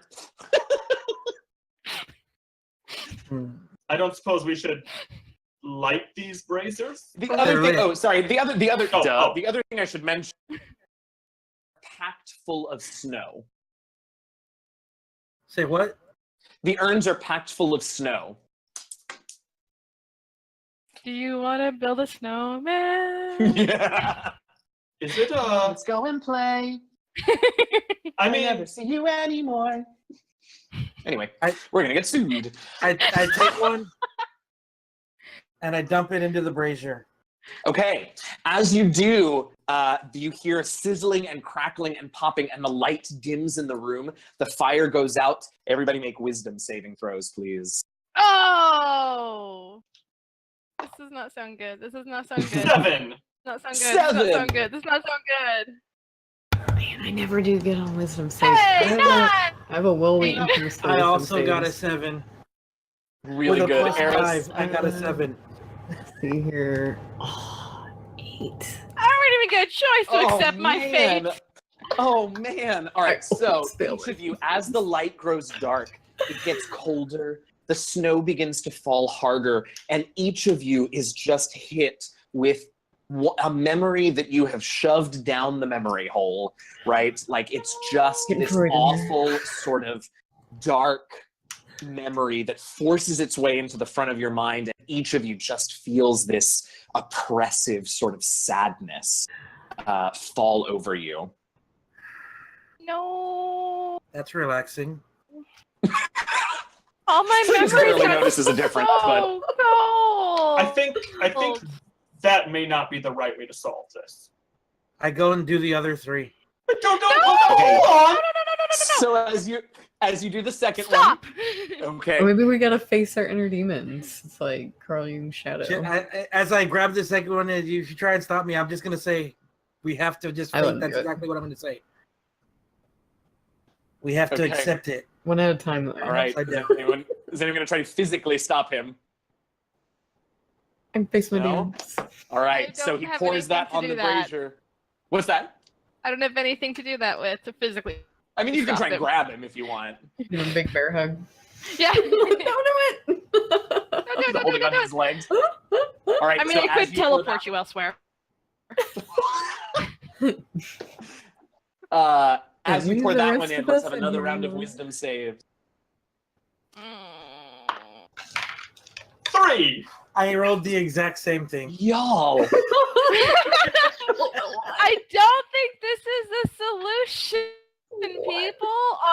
Amazing. 18. Okay. Oh my so gosh. Savis, you Corlin. sort of you don't feel any better, but you don't feel any worse. But the other three of you, it just it begins to feel like a physical weight upon you. Just it's sort of, what, this isn't getting better. And even if you do get through this room, the poem said something about some sort of horrible creature at the end, and you'll just never get home. And it just continues to weigh down on you. But now 2 of the braziers have been extinguished. Gray skies are gonna cheer up. Put on a happy face. Do I have to roll some kind of something to continue? Because At this point, Do it. on this one, well, yeah, I mean, you didn't do great. So yes, I think that you do. Go ahead and make me a Constitution save for this next one to try and get over to the next one and sort of fight through this. that's much better. Oh, good. That is a 16. Okay, yeah. So it every part of you is saying don't do it, except for sort of your analytical brain, but you're able to push through it and you get to the third brazier. So tears No, are no, falling hold down on. my No, face. hold on. Brush off the clouds and cheer up. Put We on can a talk happy this through. face. This is like Dumbledore. There drinking has the to be dang- another way. the water, and I said, "This is the now only way. I'm gonna cry. We have to accept it. Don't try and stop me." Check out a pleasant And I go outlook. and I Stick turn out that the other one double upside chin. down. And down it goes. The third brazier extinguished. Barely any light left. The snow is falling hard and wet and heavy. Wisdom saves. I'm cold and I'm depressed. 8. Yeah. 8? Sir. 8. I'm gonna buy you new dice. I got a 13. 17. Yes, Okay. 17. Hey. 17 as 17. well. Okay, so Eris fun. and Savis, you both again are able to sort of fight off any worse feelings. The other 2 of you, though, Breathing in a Yes. bag over here. I mean, it's difficult to sort of raise your head at this point. There is no hope of ever succeeding. Comfort my at friends. all. It's gonna be okay. Oh man. Frigus, if you want to do the last one, I'll need another con. Is there That is a anything else in 16. this room, or is this it? Hey, 15. That's Arnie. all that is in this room. Okay. 15. What was the Arnie? number, Frigus? Bracing 15. myself. 15. It is slow going, but you can get to that last one. So I'm tears rolling down my face, just Go I- ahead, Arnie. crawling Once- over. Arnie. Once he picks it up, I have to try something because I don't want him to do this. And And, so I activate my Mantle of Majesty and I use command on him to tell him to drop it. Okay, wisdom save, Frigus. Solve the puzzle. I mean, it's kind of. There's nothing else in the room. That is a 15. Yeah. Saves? Yeah. He's good. Okay, so through tears, I say, you- "I know what I'm doing," and I turn the last one upside down. All right. It extinguishes the last of the light in the room. Even with your dark vision, you cannot see through this blackness. Still cold. The snow continues to fall harder. The wind whips up. And then there's silence. The cold doesn't go away, but the wind stops. The snow stops. And there's that, a light begins to shine from above, and there's that that moment sort of towards the end of summer where you have that day, or sorry, the end of winter, where you have that day that it's clearly not ready to be spring, but the sun comes out for the first time in a while, and even if there's snow on the ground, you want to go out and like be in shorts, even if it's completely inappropriate, right? But there's just sort of, it's not, things aren't okay yet, but there's that reminder of hope that winter will end eventually and spring will be there, right? And that sort of begins to warm each of you. Yes, even you, I guess, to some extent. And you all are able to remember the good times that you've had together and why you're here, that you've accomplished so much already, and that you are so near to your goal. And as you all sort of wipe away the tears and are able to stand up, everything one more time goes black. And then light explodes, and you're back in that forested, grassy chamber. But this time there are flowers everywhere. There's bird song. There's the babble of a brook that hadn't been there before, sort of winding down the center of the chamber. A nice, light, warm breeze blows through. And you're back at sort of the side wall of the chamber. And in front of you, hovering, are 4 tiny little creatures, which all of you would remember. I mean, they're so ubiquitous in the Feywild that you would all, from your time there. There are 4 little pixies hovering flying on their wings directly in front of you, and they're all smiling, and they look so very excited to see all of you. Hello! For the first time in his life, Frigus smiles at spring. Oh, wait, I love that so much. Oh, okay, wait, give me a minute. Okay, so they all wave at you in perfect unison, and they say, in 4-part unison, harmony, whatever, they say, hello, we hide, and they all disappear, but you can still hear their voices as they say, and you seek. Oh, boy. And you can just hear their wings sort of flitting away as they giggle merrily and race away from you in all directions. I turn and look at Sabbath. Hey, I'm not a hide and seek champion here by any means. Like, come on, though. Out of character. But I'll do my best. Damn, I knew I should have took clairvoyance.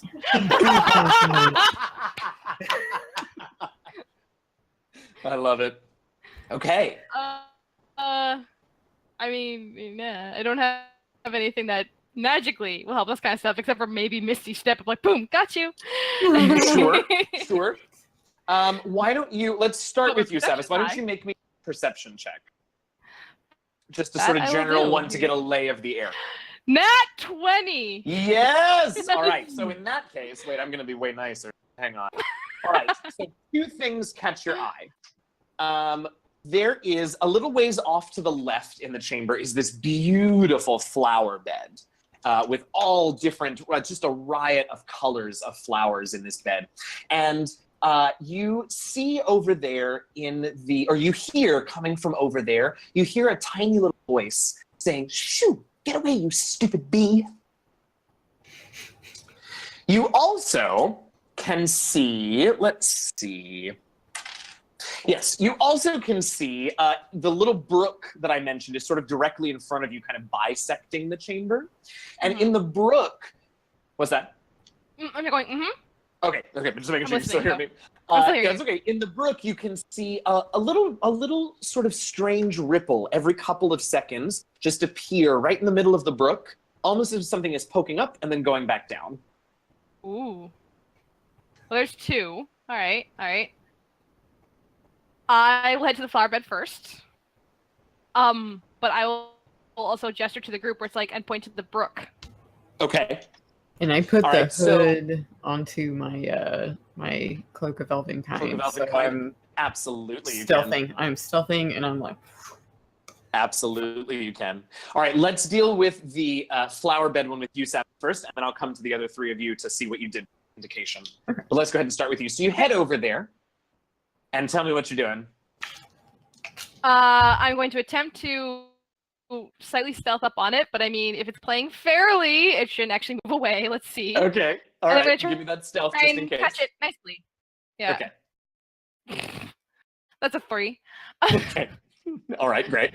I'm humming a happy song because that last week was very happy.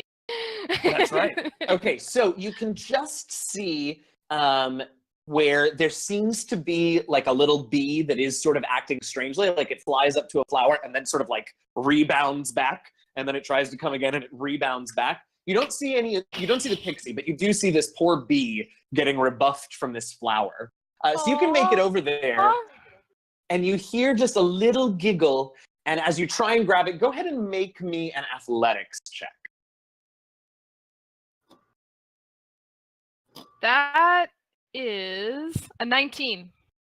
Nice. I have to get these pixies stats up because I'm not prepared to. That is a 16. Okay, so you grab something you can't see, right sitting on the end of the flower, and as you grab it, you sort of feel it squirm for a minute, and then a pixie, one of the pixies, materializes in your hand and sort of claps her hands and giggles softly, and then flies up visible and just sort of like hangs out by your shoulder. I have a new friend! Yay! All right, you three. So Sabas indicated something going. Eris, I know, is putting her hood up and stealthing over. What are the other two of you doing? Frigus and Arnie. I mean, I don't want to get in the way of her stealthing, so I'm not just going to walk right up there. Okay. I cast Frigus, detect anyone? magic. Great. Okay, I love that. Go ahead and give me a stealth check, Eris, while you give me a perception check with advantage, Frigus, now that you've got that magic. And do I need to give you details on my cloak at all, or? No, you just get advantage on your stealth checks when it's up. All right, cool. Perception 19 plus 5 is 24. Nice. Okay. I think that's a 17 plus 6, so I think that's like 22. Nice. 17 plus 6, yeah, 23. Okay, great. All right. So, Frigus, you notice something else. You get a little ping of magic off sort of to the right in the opposite direction from where Sabas went. And you look over there and you can see that there's sort of it's just a lovely like grassy meadow, but you see a little area of the grass sort of moving, not from the wind. So you can sort of tell that there must be something hiding down there. You don't see the pixie, but your magic sense, your detect magic is sort of pinging you in that way. Eris, you just using bushes and trees and crouching down in the grass, make it right up to the shore of this little brook. And you can see what Sabas pointed out to you, which is this few seconds, you can see just like a little, like, almost as if something's plunking into the center of the stream and then diving back down. So what do you want to do, Eris? We'll stick with you for a moment.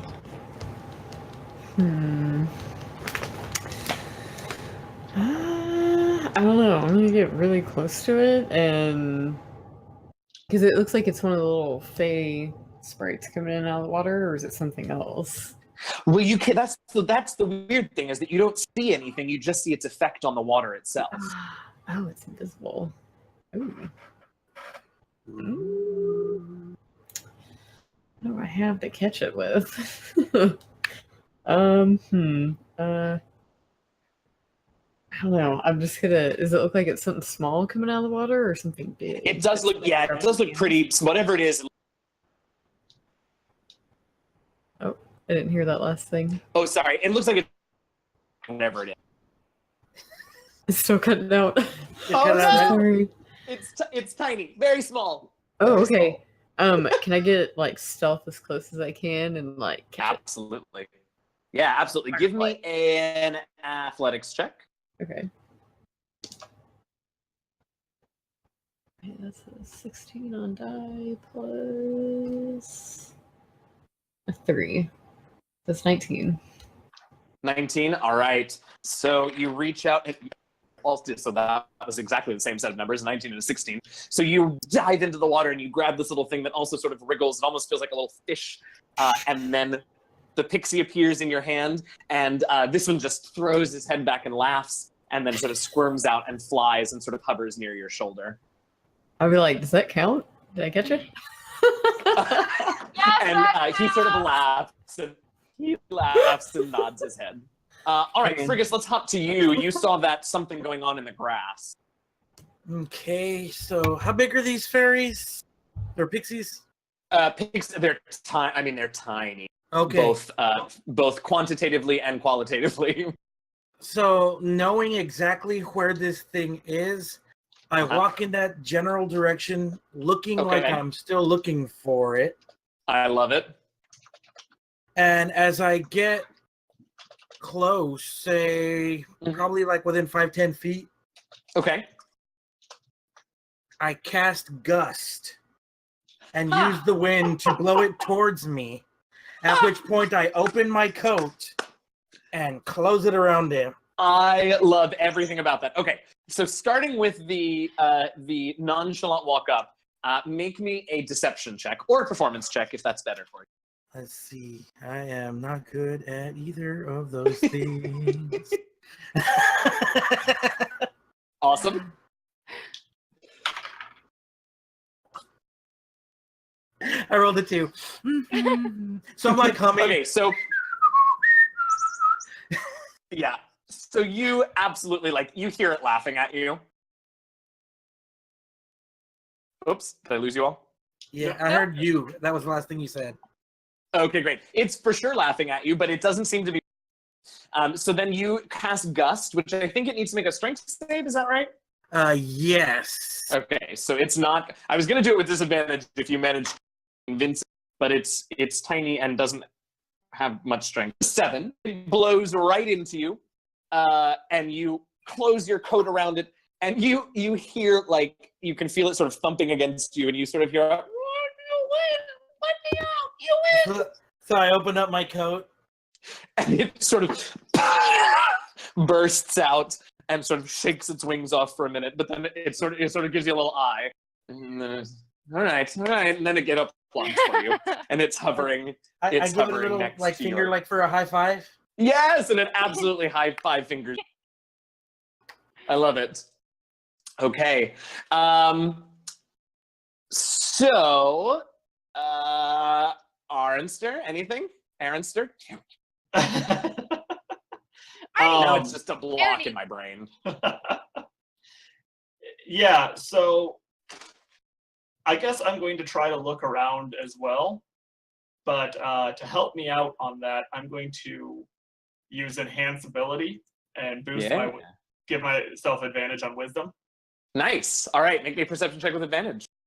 All right. That is...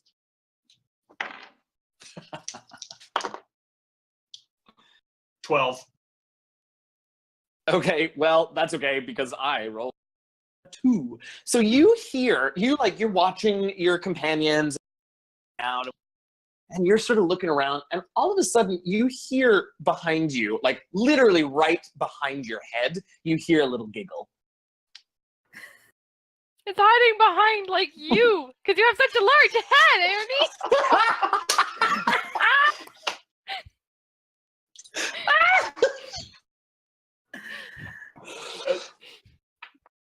Yeah, so Aronster just kind of stands there for a little bit and says, "It is a pretty fun game, isn't it?" Just kind of, and the giggling stops very quickly. and then I think I'm just gonna try to really quickly turn and... Great. Make me an athletics check. Oh, for heaven's sake. 6. I was gonna say I got a 10. So all right, so you just feel something brush by you, but it sort of escapes your grasp. All right.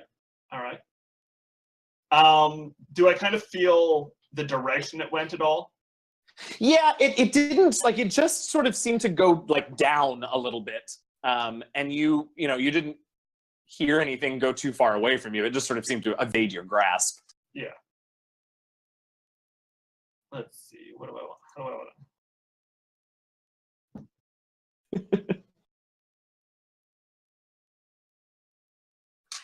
I want? Okay. So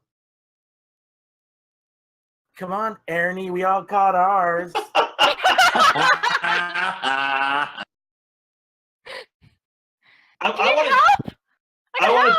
want to do prestidigitation to just have a weird odor kind of behind where it is. Okay. So that I can't see that it does it, but these guys seem pretty curious. So I figure once that weird odor kicks in, I'm going to try to grab again where I think it is. Amazing. Do the thing. I love it. 13. 13. This time you managed to grab it. And it does the same thing, except when it appears, it's going like this. Yeah, and I just immediately face. I dismiss the smell once I've got it. And he sort of ruffles his little feathers and he says, "Thank you. I mean, good job," and flits about by your shoulder. So at that point, the four of them just sort of like meteor into the center of the chamber, and they're all sort of in a line, and they look to each of you, and they bow to each of you, and they applaud. Everything goes dark one last time. Ooh. And give me just a second. Great. Okay. So you then find yourselves in a plain stone chamber. This, for the first time, looks like probably the chamber that should have been on the inside of that cave that you walked into in that clearing. And there's really nothing in here. It's just stone floors, stone walls, and ceiling. The only thing that you do notice is that, oh, nope, I totally lied to you. I got ahead of myself. It's all black. I thought that they could think I know. Anyway, everything's black. It's all very dark. Yeah, so you're in a pitch dark chamber. None of your dark vision manages to get through any of the darkness. In fact, if you weren't standing on solid ground, you might think that you were just floating in space. It is that dark and quiet and still.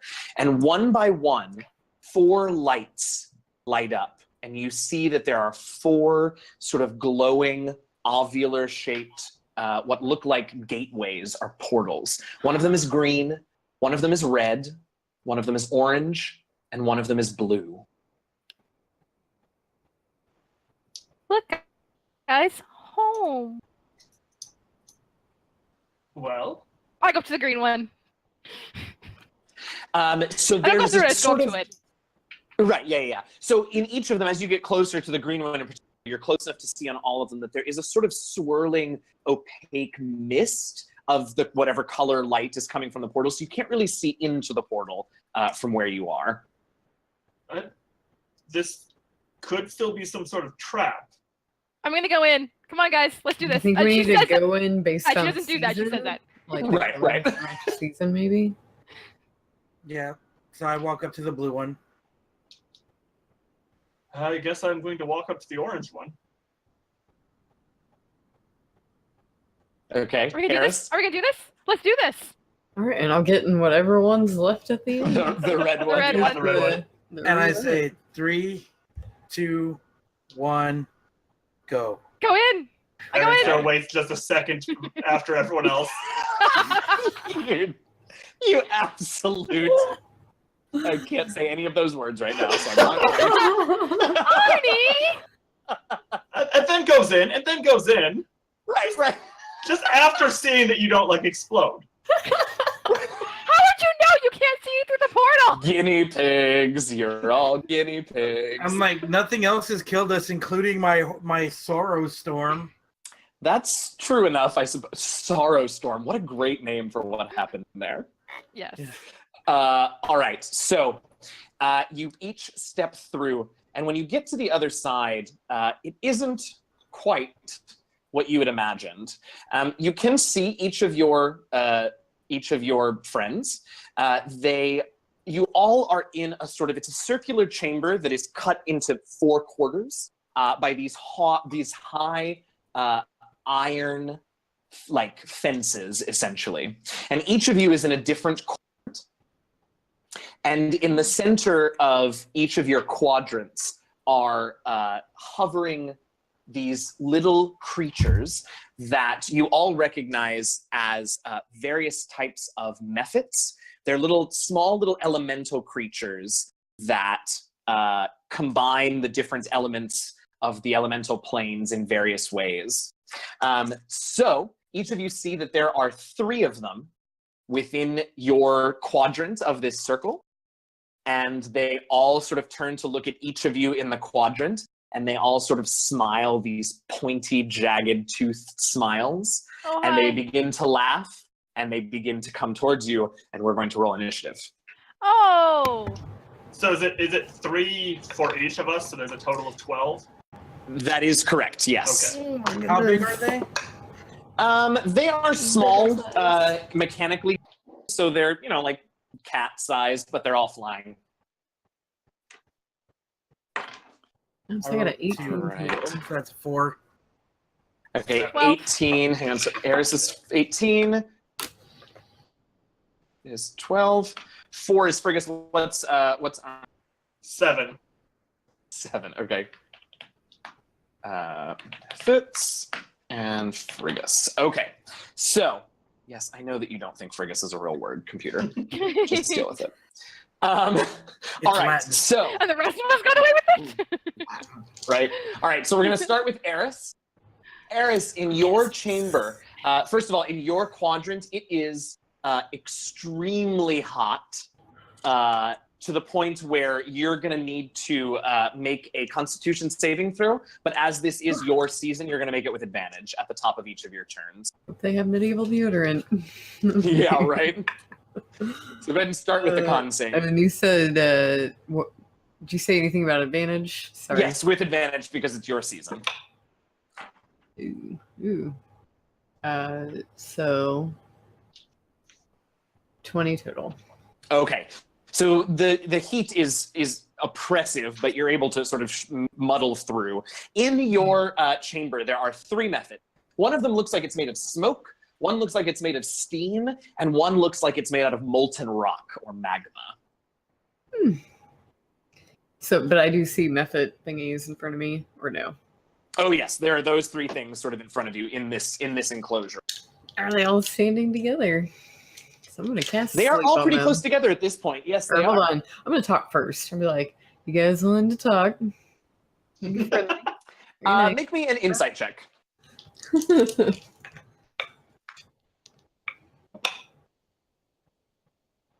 Okay.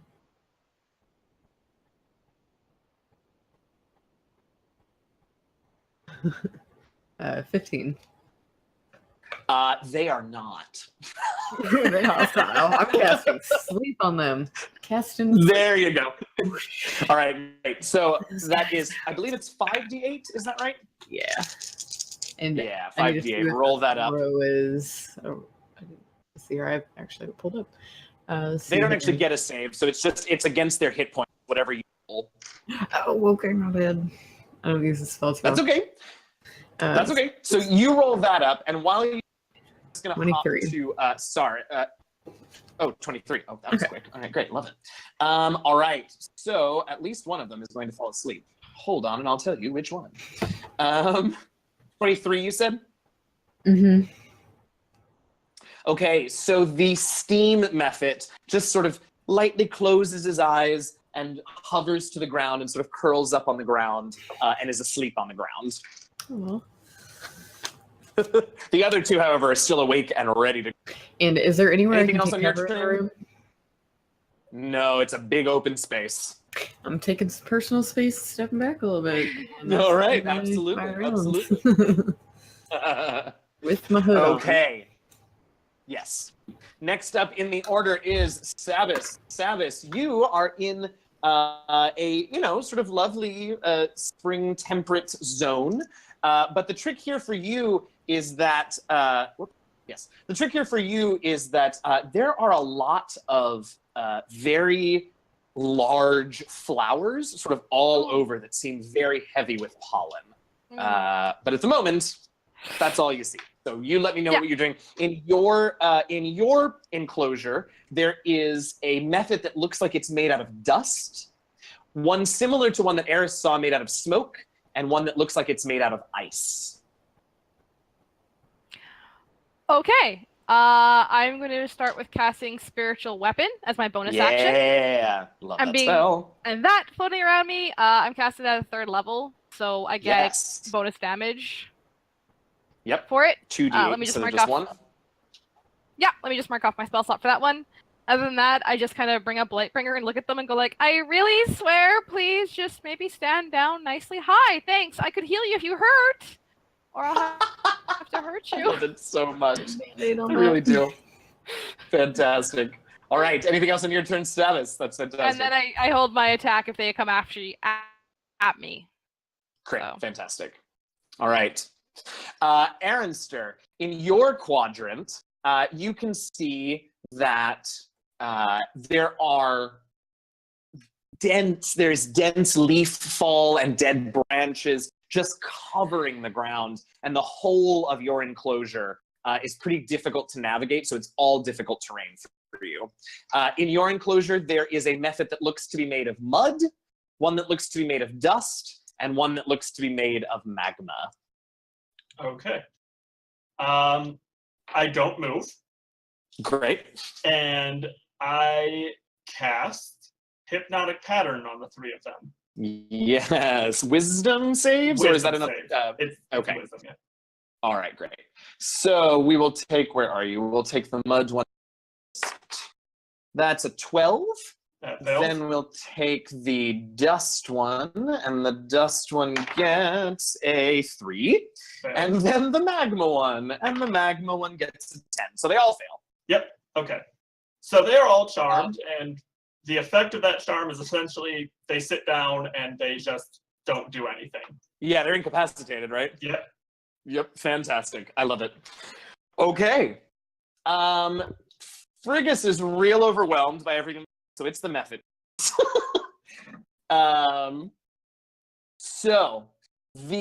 Let's go in the order that we've gone so far. So, Eris, the methods in your area. You put to sleep was it the steam one, I think? So, yes, you put to sleep the steam one, so the other two, the smoke one and the magma one, are going to come for you. The smoke one is going to try and claw you. That is a 14 to hit. Okay. I think that does, right? I think so. Okay. Yeah, it does. All right, so that is 5 slashing damage to you. The magma one sort of stays back a little ways and opens his mouth and exhales a cone of fire, and I need you to make a dexterity saving throw for me. Uncanny dodge. You can do it on the slide, but uncanny dodge only works against things that not saving throws. Oh yeah, I'm still making the saving throw, but after the throw, if I fail, I'm still using that. Okay. And what kind of throw was it? Sorry. Dexterity. That's okay. Dexterity. 21. Oh yes. Okay. So you're fine. You're just going to take half damage, which is 1 fire damage. Oh, okay. Fantastic. All right. So that's the 3 in there. Then we go over to Sabis's room with the dust, smoke, and ice methods, and they are going to come for you. So you can have your readied action and swing at one of them if you like. Yeah, I'll roll with the one that comes closest to me at a 23 to hit. Oh, that for sure hits. Oh, good. It's not radiant yet, but that is 4 damage. 4 damage to the dust method is the first one to come up to you. Right. And then it is going to take its attack and try to claw you, but that is it's a 14? I have 16 armor. Okay, fantastic. So that one doesn't hit you. We then... Oh! Then the smoke method and the ice method. So the ice method is going to also stay back a little ways and blow a cone of cold air at you. So make a dexterity saving throw for me. Mean. Oh god, that can't be good. That's not good. That's an 8. An 8 is not going to quite do it. So you get real chilly for 10 points of cold damage. Oh.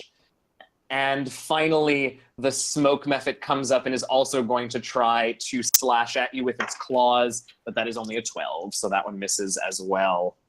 Okay. All right, the ones in autumn, the mud, dust, and magma are all going to, the mud they're all dust are going to, what's that? They're all they're all incapacitated, that's right. And then the ones in winter, the ice, steam, and mud, steam and mud are going to try and claw at you. That's a 9 and a 12 to hit. Does a 12 hit you?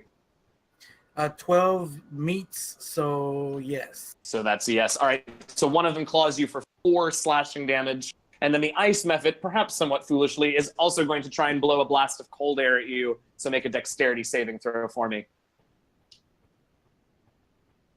Hold on, let me do the damage. 4. Oh, no problem. Yep. Okay, and so dex saving? Yes. That's bad. That is 4 total. That's not quite going to do it. Take 8 cold damage as it blows its frost breath on you. But it is now your turn, Frigus. In your area, it is extremely cold, but as it is your season, you'll get to make your Constitution saving throw with advantage. So go ahead and make a con save. That is 18 plus 1, 19. Okay, so you're able to shrug off the oppressive cold. There are 2 methods right next to you, the steam and the mud, and then the ice method a little ways away.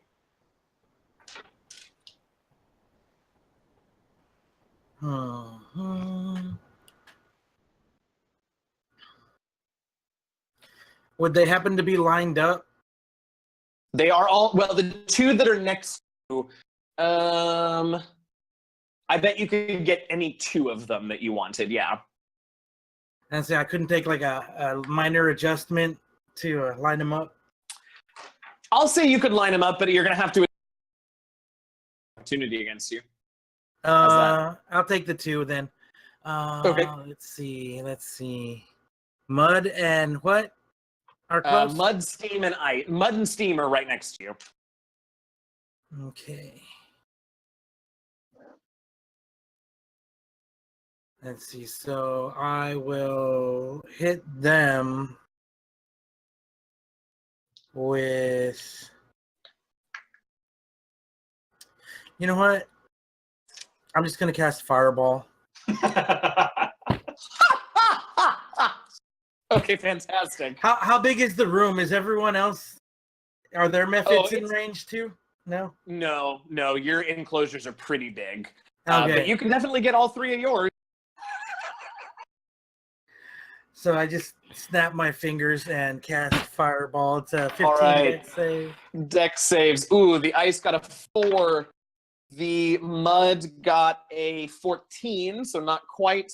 And the steam does not. Okay, great. So the steam gets the steam gets a 6, but it's immune to fire. All right. Well, still, I got to roll my 8d6 now, so it'll Yes, be a minute. you do.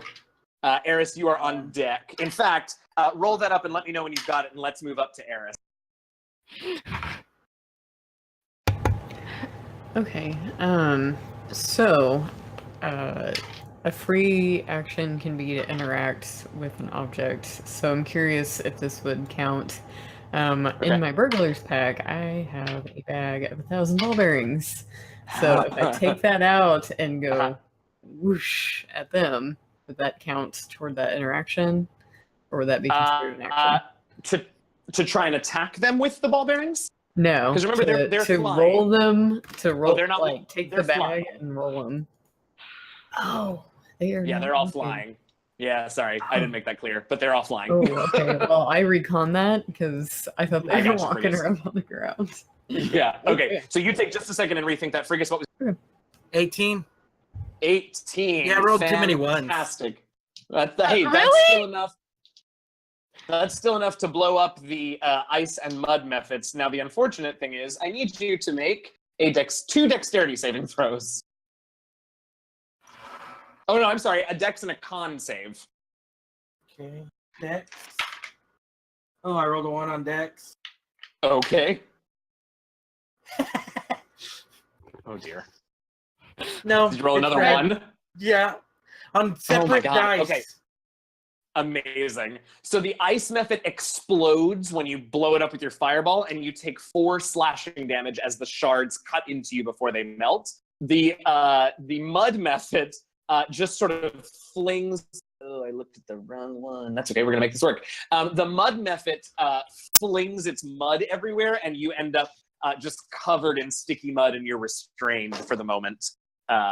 until the end of your next turn. All right, let's hop back to Eris. Okay, so I am going to cast an ice knife at the magma. All right. Melt it. 'Cause I have a At the feeling magma it one? doesn't like Okay. it frosty. Yep, it's an attack roll. And I'm going to use this as a second level spell as well. I believe. Okay. Yes. Okay. Please. Ooh, natural 20. Ooh. Yes. All right. And both it and the steam method that's next to it failed their dex saves. So roll all of that damage. Is that 2d10 and 4d6?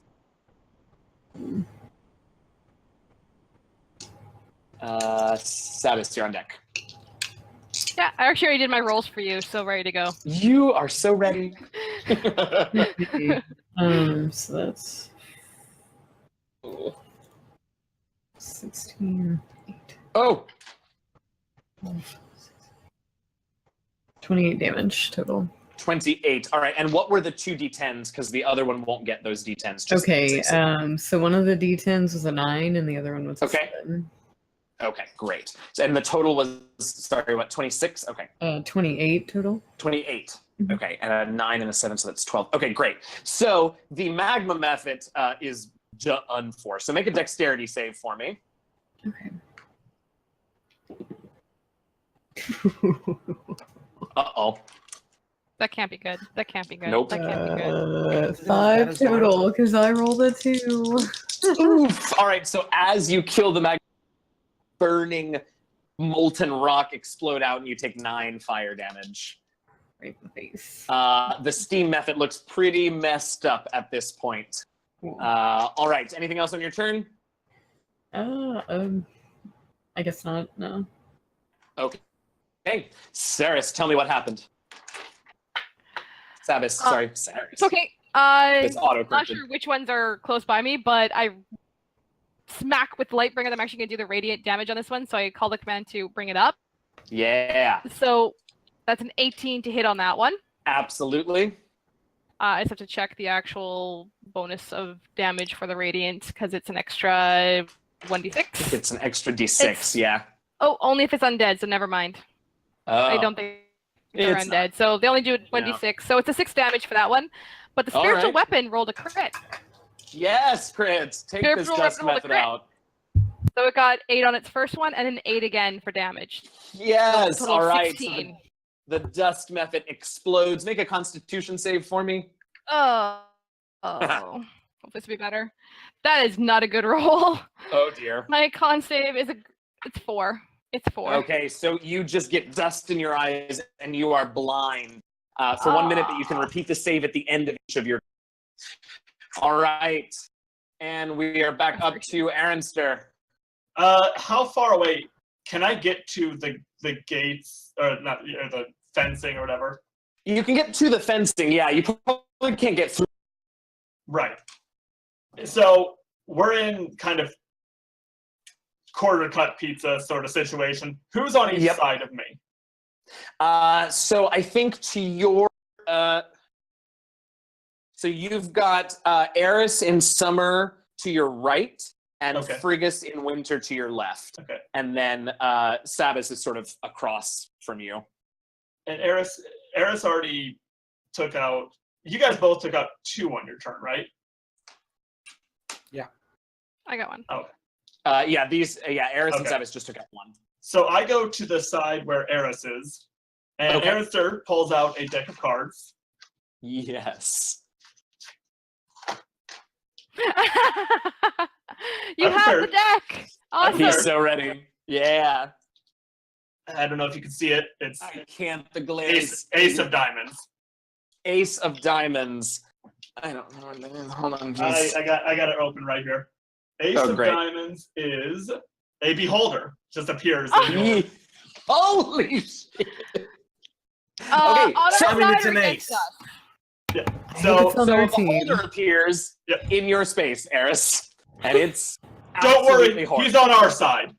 Yes, because he's got anti-magic on. Okay. Ooh. I Oh, love dang. everything. I've never had a beholder on my team before. This is great. Yes. Usually it's the other way around. Anything else? That's my whole thing. Yeah, 'cause Other than that's that, not I'm enough. keeping, Yeah, Bard. I'm Yeah. keeping concentration on my guys being unconscious. Great. Oh, sorry. So the methods in your enclosure, the two remaining ones in your enclosure, just flip out, Eris, and they fly straight up and are just gone. You don't see them. They fly up into like sort of the darkness. You don't see them anymore. They gone. The one remaining steam method in Frigus's enclosure, Frigus's is kind of a fun thing to say, is going to, he is going to breathe out, I believe. So make me a dexterity saving throw, Frigus. Okay, that's a little better, but it is not very good at all. That is a 9. Oh, so close, but you just get caught in the steam that gets blown out and take 6 fire damage. Oh, Meanwhile, Savis, the two remaining in your area are both going to attempt to claw you. That is a modded 20 to hit and a modded 21 to hit. I'm looking rough. Ouch. So that's 5 and 6 for a total of 11. Okay. Mark. Frigus, you are up. Harris, you're on deck, though there's nothing left in yours. So I'm restrained. You are restrained, yes. So what does that mean I cannot do? So restrained means that you, I believe. You broke up Yeah. the whole description. Cool. It's like it knows, really. It just likes to time it just right on. Your speed is 0. Your attacks have disadvantage, and attacks against you have advantage. Okay. So I am going to drink my potion of healing. Yep. Great. Uh, Roll that 2d4 plus 2. Come on, roll high. Anything else on your turn while you roll that, Frigus? That's my whole action, isn't it? Yes, it is. So I don't really have any reactions. Bonus actions. Okay. All right. You are no longer restrained. Wait. Oh. How long? Let's see. Phase step. What kind of action is a phase step? Bonus. I believe it's a bonus action. Yep. Okay. So I'm gonna drink my potion. I got All right. 7, 8, 9 Excellent. HP back. That's nice. Nice. And then I'm going to phase step and pop up next to him and scare the ever-living crap out of him. I love it. don't He makes a have- wisdom save. I don't have it up, so I don't remember what it is. If someone has it, I believe it's a wisdom save. Oh, he fails. It doesn't even matter what the DC is. He rolled it. Yeah, wisdom saving throw. so Hello? boo. When I pop up next to him, I go boo. He's terrified of you. All right. So I believe he's frightened of you, right? Yeah. All right. Eris, you have a beholder and no more methods in your enclosure. Oh, I don't have any methods left? Oh, they all They disappeared. ran away. They flew the coop. All right, who needs help? Who has the most methods? Sabis has 2 left. Sabis has Okay, talks free. Hey, friends, who needs help? Help Savis. Yep. Okay, help it. I'm gonna go over there, and I'm gonna I'm wave blinded the boulder too. with me. I'm like, hey, friend, come on. Friends with the boulder. Come on. And I don't think the beholder can actually move, but No, okay. he can. He Ignores can act. me. he He can can? act. Keep He can going. act just Oh. like a normal beholder. great. All right, so he floats over with you. It's all fine. Okay, cool. So I'm able to get. So how close can I get to my friend over here? So you won't be able to get within 5 feet but you can definitely Okay, get okay. within range to like fire a projectile of some sort. And what? Okay, let's see here. She's got a sure. smoke method and a steam method in her enclosure. All right, I'm gonna aim at that steam method and shoot ice knife at 2nd level. Yes, ice knife. Spell slot. And they're within 5 feet of each other, so they'll both have to make. Oh my Nice. gosh. Well, one of them probably made All it. right. 2 plus 5, 17. Does that hit? 17 hits. One of them rolled a 10 to save, and one of them rolled a 15. Okay. Yay! So, Thank you, friends. mhm. I have a feeling that's going to do those both in, though, because one of them is not looking so hot. Okay. 6 damage. Okay. Was that including the d6s of cold? I didn't roll the 2d6s on top of that. Okay, great. So that's the Sorry. piercing. No, that's good to know. So that's the piercing. Now go ahead and roll the 2d6 because they'll both take this.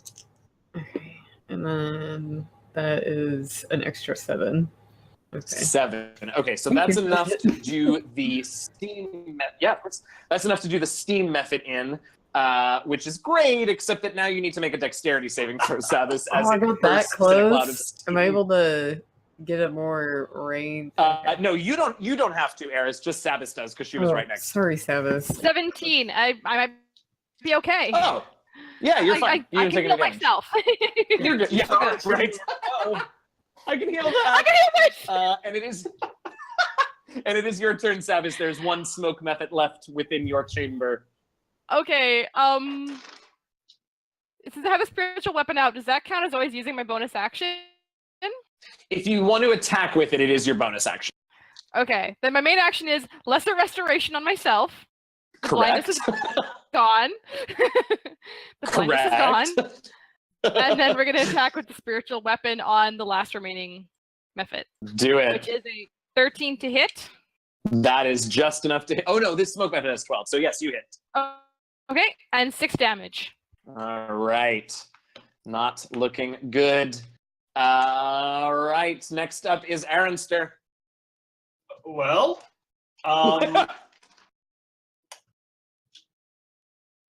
I guess I'm going to go to the other side now, where Okay. Frigus is. Frigus is facing a Interesting. Help steam Frigus, method. I can heal him afterwards. Yeah. Yeah. And I am going to insult that method. Okay, great. Wisdom saving. That is a very much fail. That's a natural 1. Okay. A single steamy tear drips down his face. So that's 5 damage, and he has disadvantage All on right. his next attack.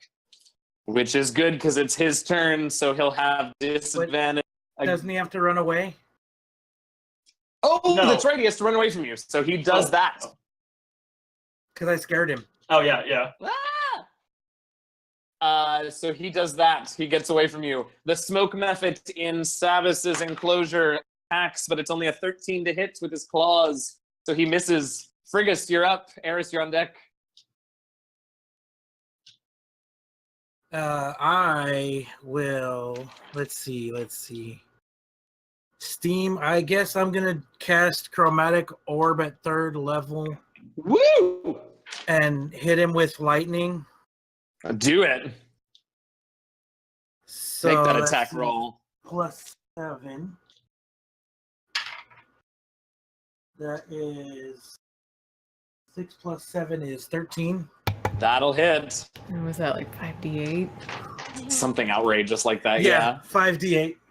Do it. All in D&D right there. It's such a great spell. All my characters have it. That material component's kind of a pain in the butt. Yeah.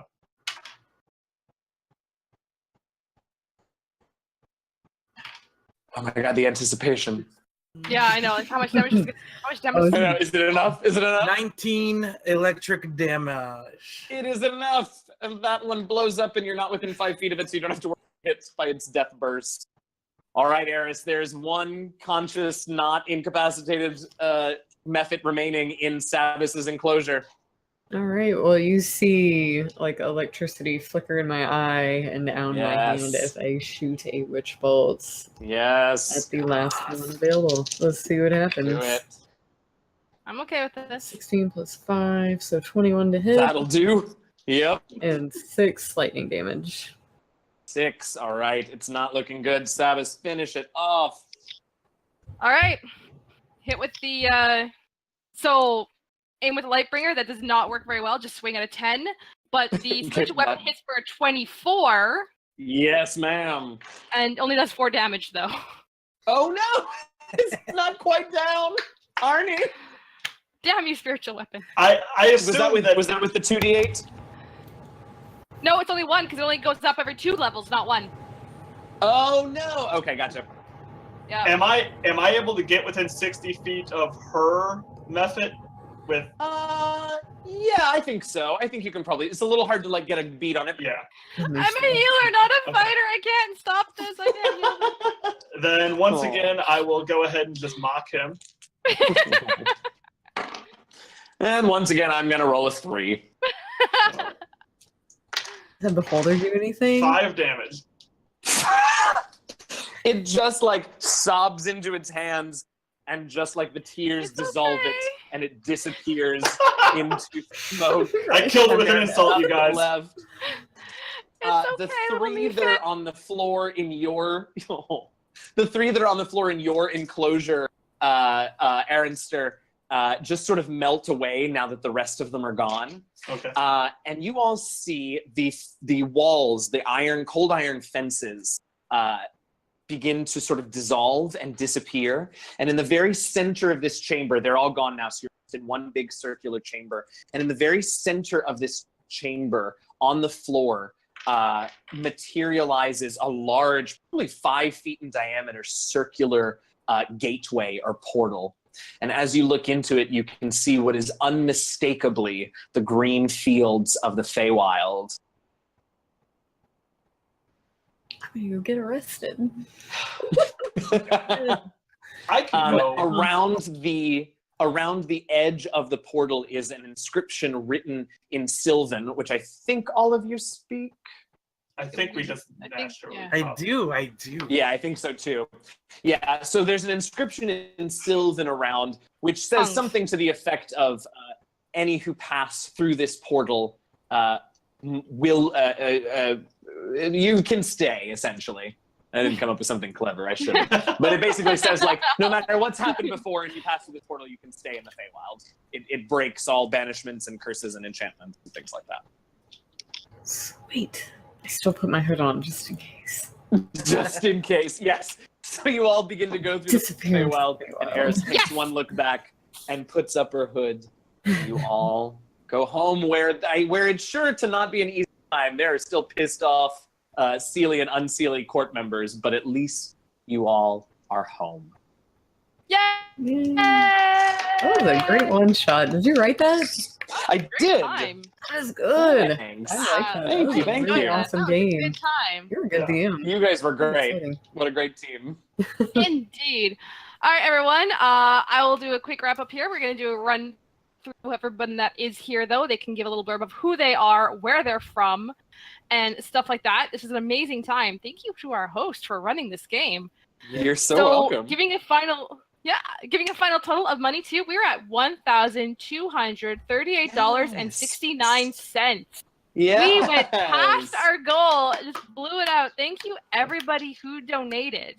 There's gonna be a little announcement quick about our prizes. Prize draw will be taking place tomorrow. So if anybody that was watching this is like, oh, I really didn't get in for that prize draw yet, you have 24 hours still, approximately, to get into those prize draws. Just so you remember what they all are. We've got a gold pin with Chaotic Queer on it. We've got a rainbow pin with Chaotic Queer on it.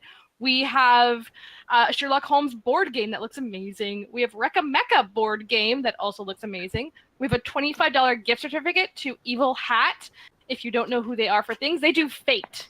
If you love the game Fate, go to the Evil Hat gift certificate. And then we also have a D&D Player's Handbook and DM Guide, the D&D Starter Essentials, available as well for donations. So check what they are to donate. If you donate a minimum of $2, you get those pins. We have the list through our chat. You're going to see it on our Twitter and everything. Find us there. I'll give everyone the rundown, and then we'll tell you about our next stream. Would you like to take it away, Jazzy Hands? I will. Thank you guys so much. Thank you. I know we went a little late, but I wanted to get these guys back to the Feywild, so thank you so much. I'm DM, your friendly neighborhood Dungeon Master, DM Jazzy Hands. I'm the Dungeon Master of the 5e actual play podcast, The Last Refuge. We just had our year anniversary this past Wednesday, so we're super excited about that. You can check us out anywhere where you get podcasts. You can head to our website, dndlastrefuge.com. You can find us on Twitter, DND Last Refuge, Instagram. And if you want to join our patron community, we just launched a Patreon with our anniversary. So that's patreon.com/DND Last Refuge. Come check us out. Drop us a line on Twitter, leave us a review, say hello, and listen to all the crazy adventures that those 3 Aasimar and a tiefling have in a strange new world known as the Last Refuge. All right, shall we? Who would like to take the reins next? Oh, I can. So I'm Elise. You'll see me as D&D Elise on Twitter and a Grip of the Green on Twitch. I'm staff over at the RPG Lab. So every Saturday, I'm over there doing panels. Next weekend, I'll be doing a panel with a bunch of excellent writers from the DMs Guild. I also DM once a month over at the SSTT RPG. And you'll see me tomorrow at Scriticus' channel at 4 p.m. I'll be playing a cute little tiny cleric goblin. Yes. So, Aww. thanks for the game. Yeah. Arnie? Hi, I'm Ryan. I'm from Shadow of the Cabal, a Legend of the Five Rings, mostly actual play podcast, and member of the RPG Academy Network. You can find me on Twitter at the Prime Sauce. Great. All right, Cool. Mario? I guess that's me. I am Mario. I am on the Pokepub podcast. We're currently in hiatus, but you can go ahead and listen to all the old episodes, and we'll still have some of those posted. Hopefully we'll be able to get back to that soon, but yeah, everyone's life just got a little hectic. But you can find me on Twitter at Bearded Piscator. I'll follow back, most likely. I like to talk and make bad posts and stuff. I can't use the words we normally use for those kind of posts. Yeah. Because this is a family, but yeah. If you're a child, you probably shouldn't follow me. It was very hard to stay pure tonight. We But I did did it. real well, y'all. We did real well. Yeah. But yeah, you can find me there on the internets.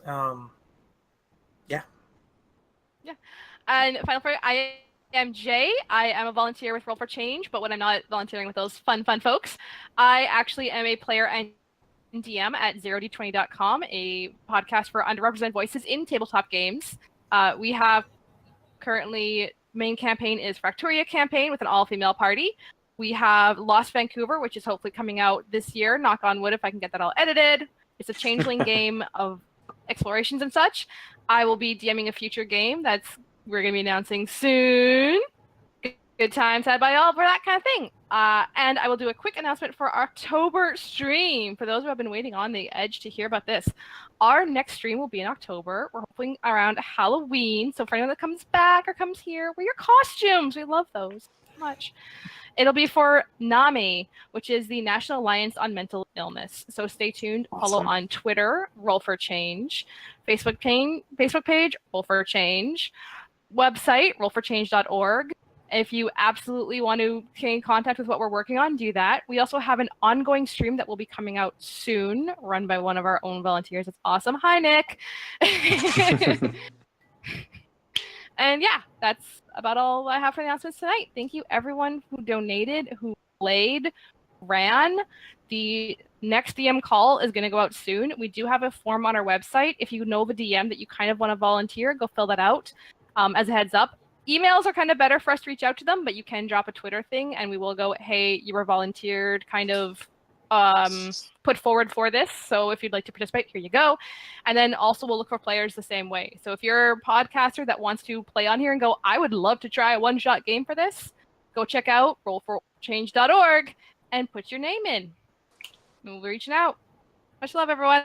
Thanks, everybody. Then I'm going to sit here and wait.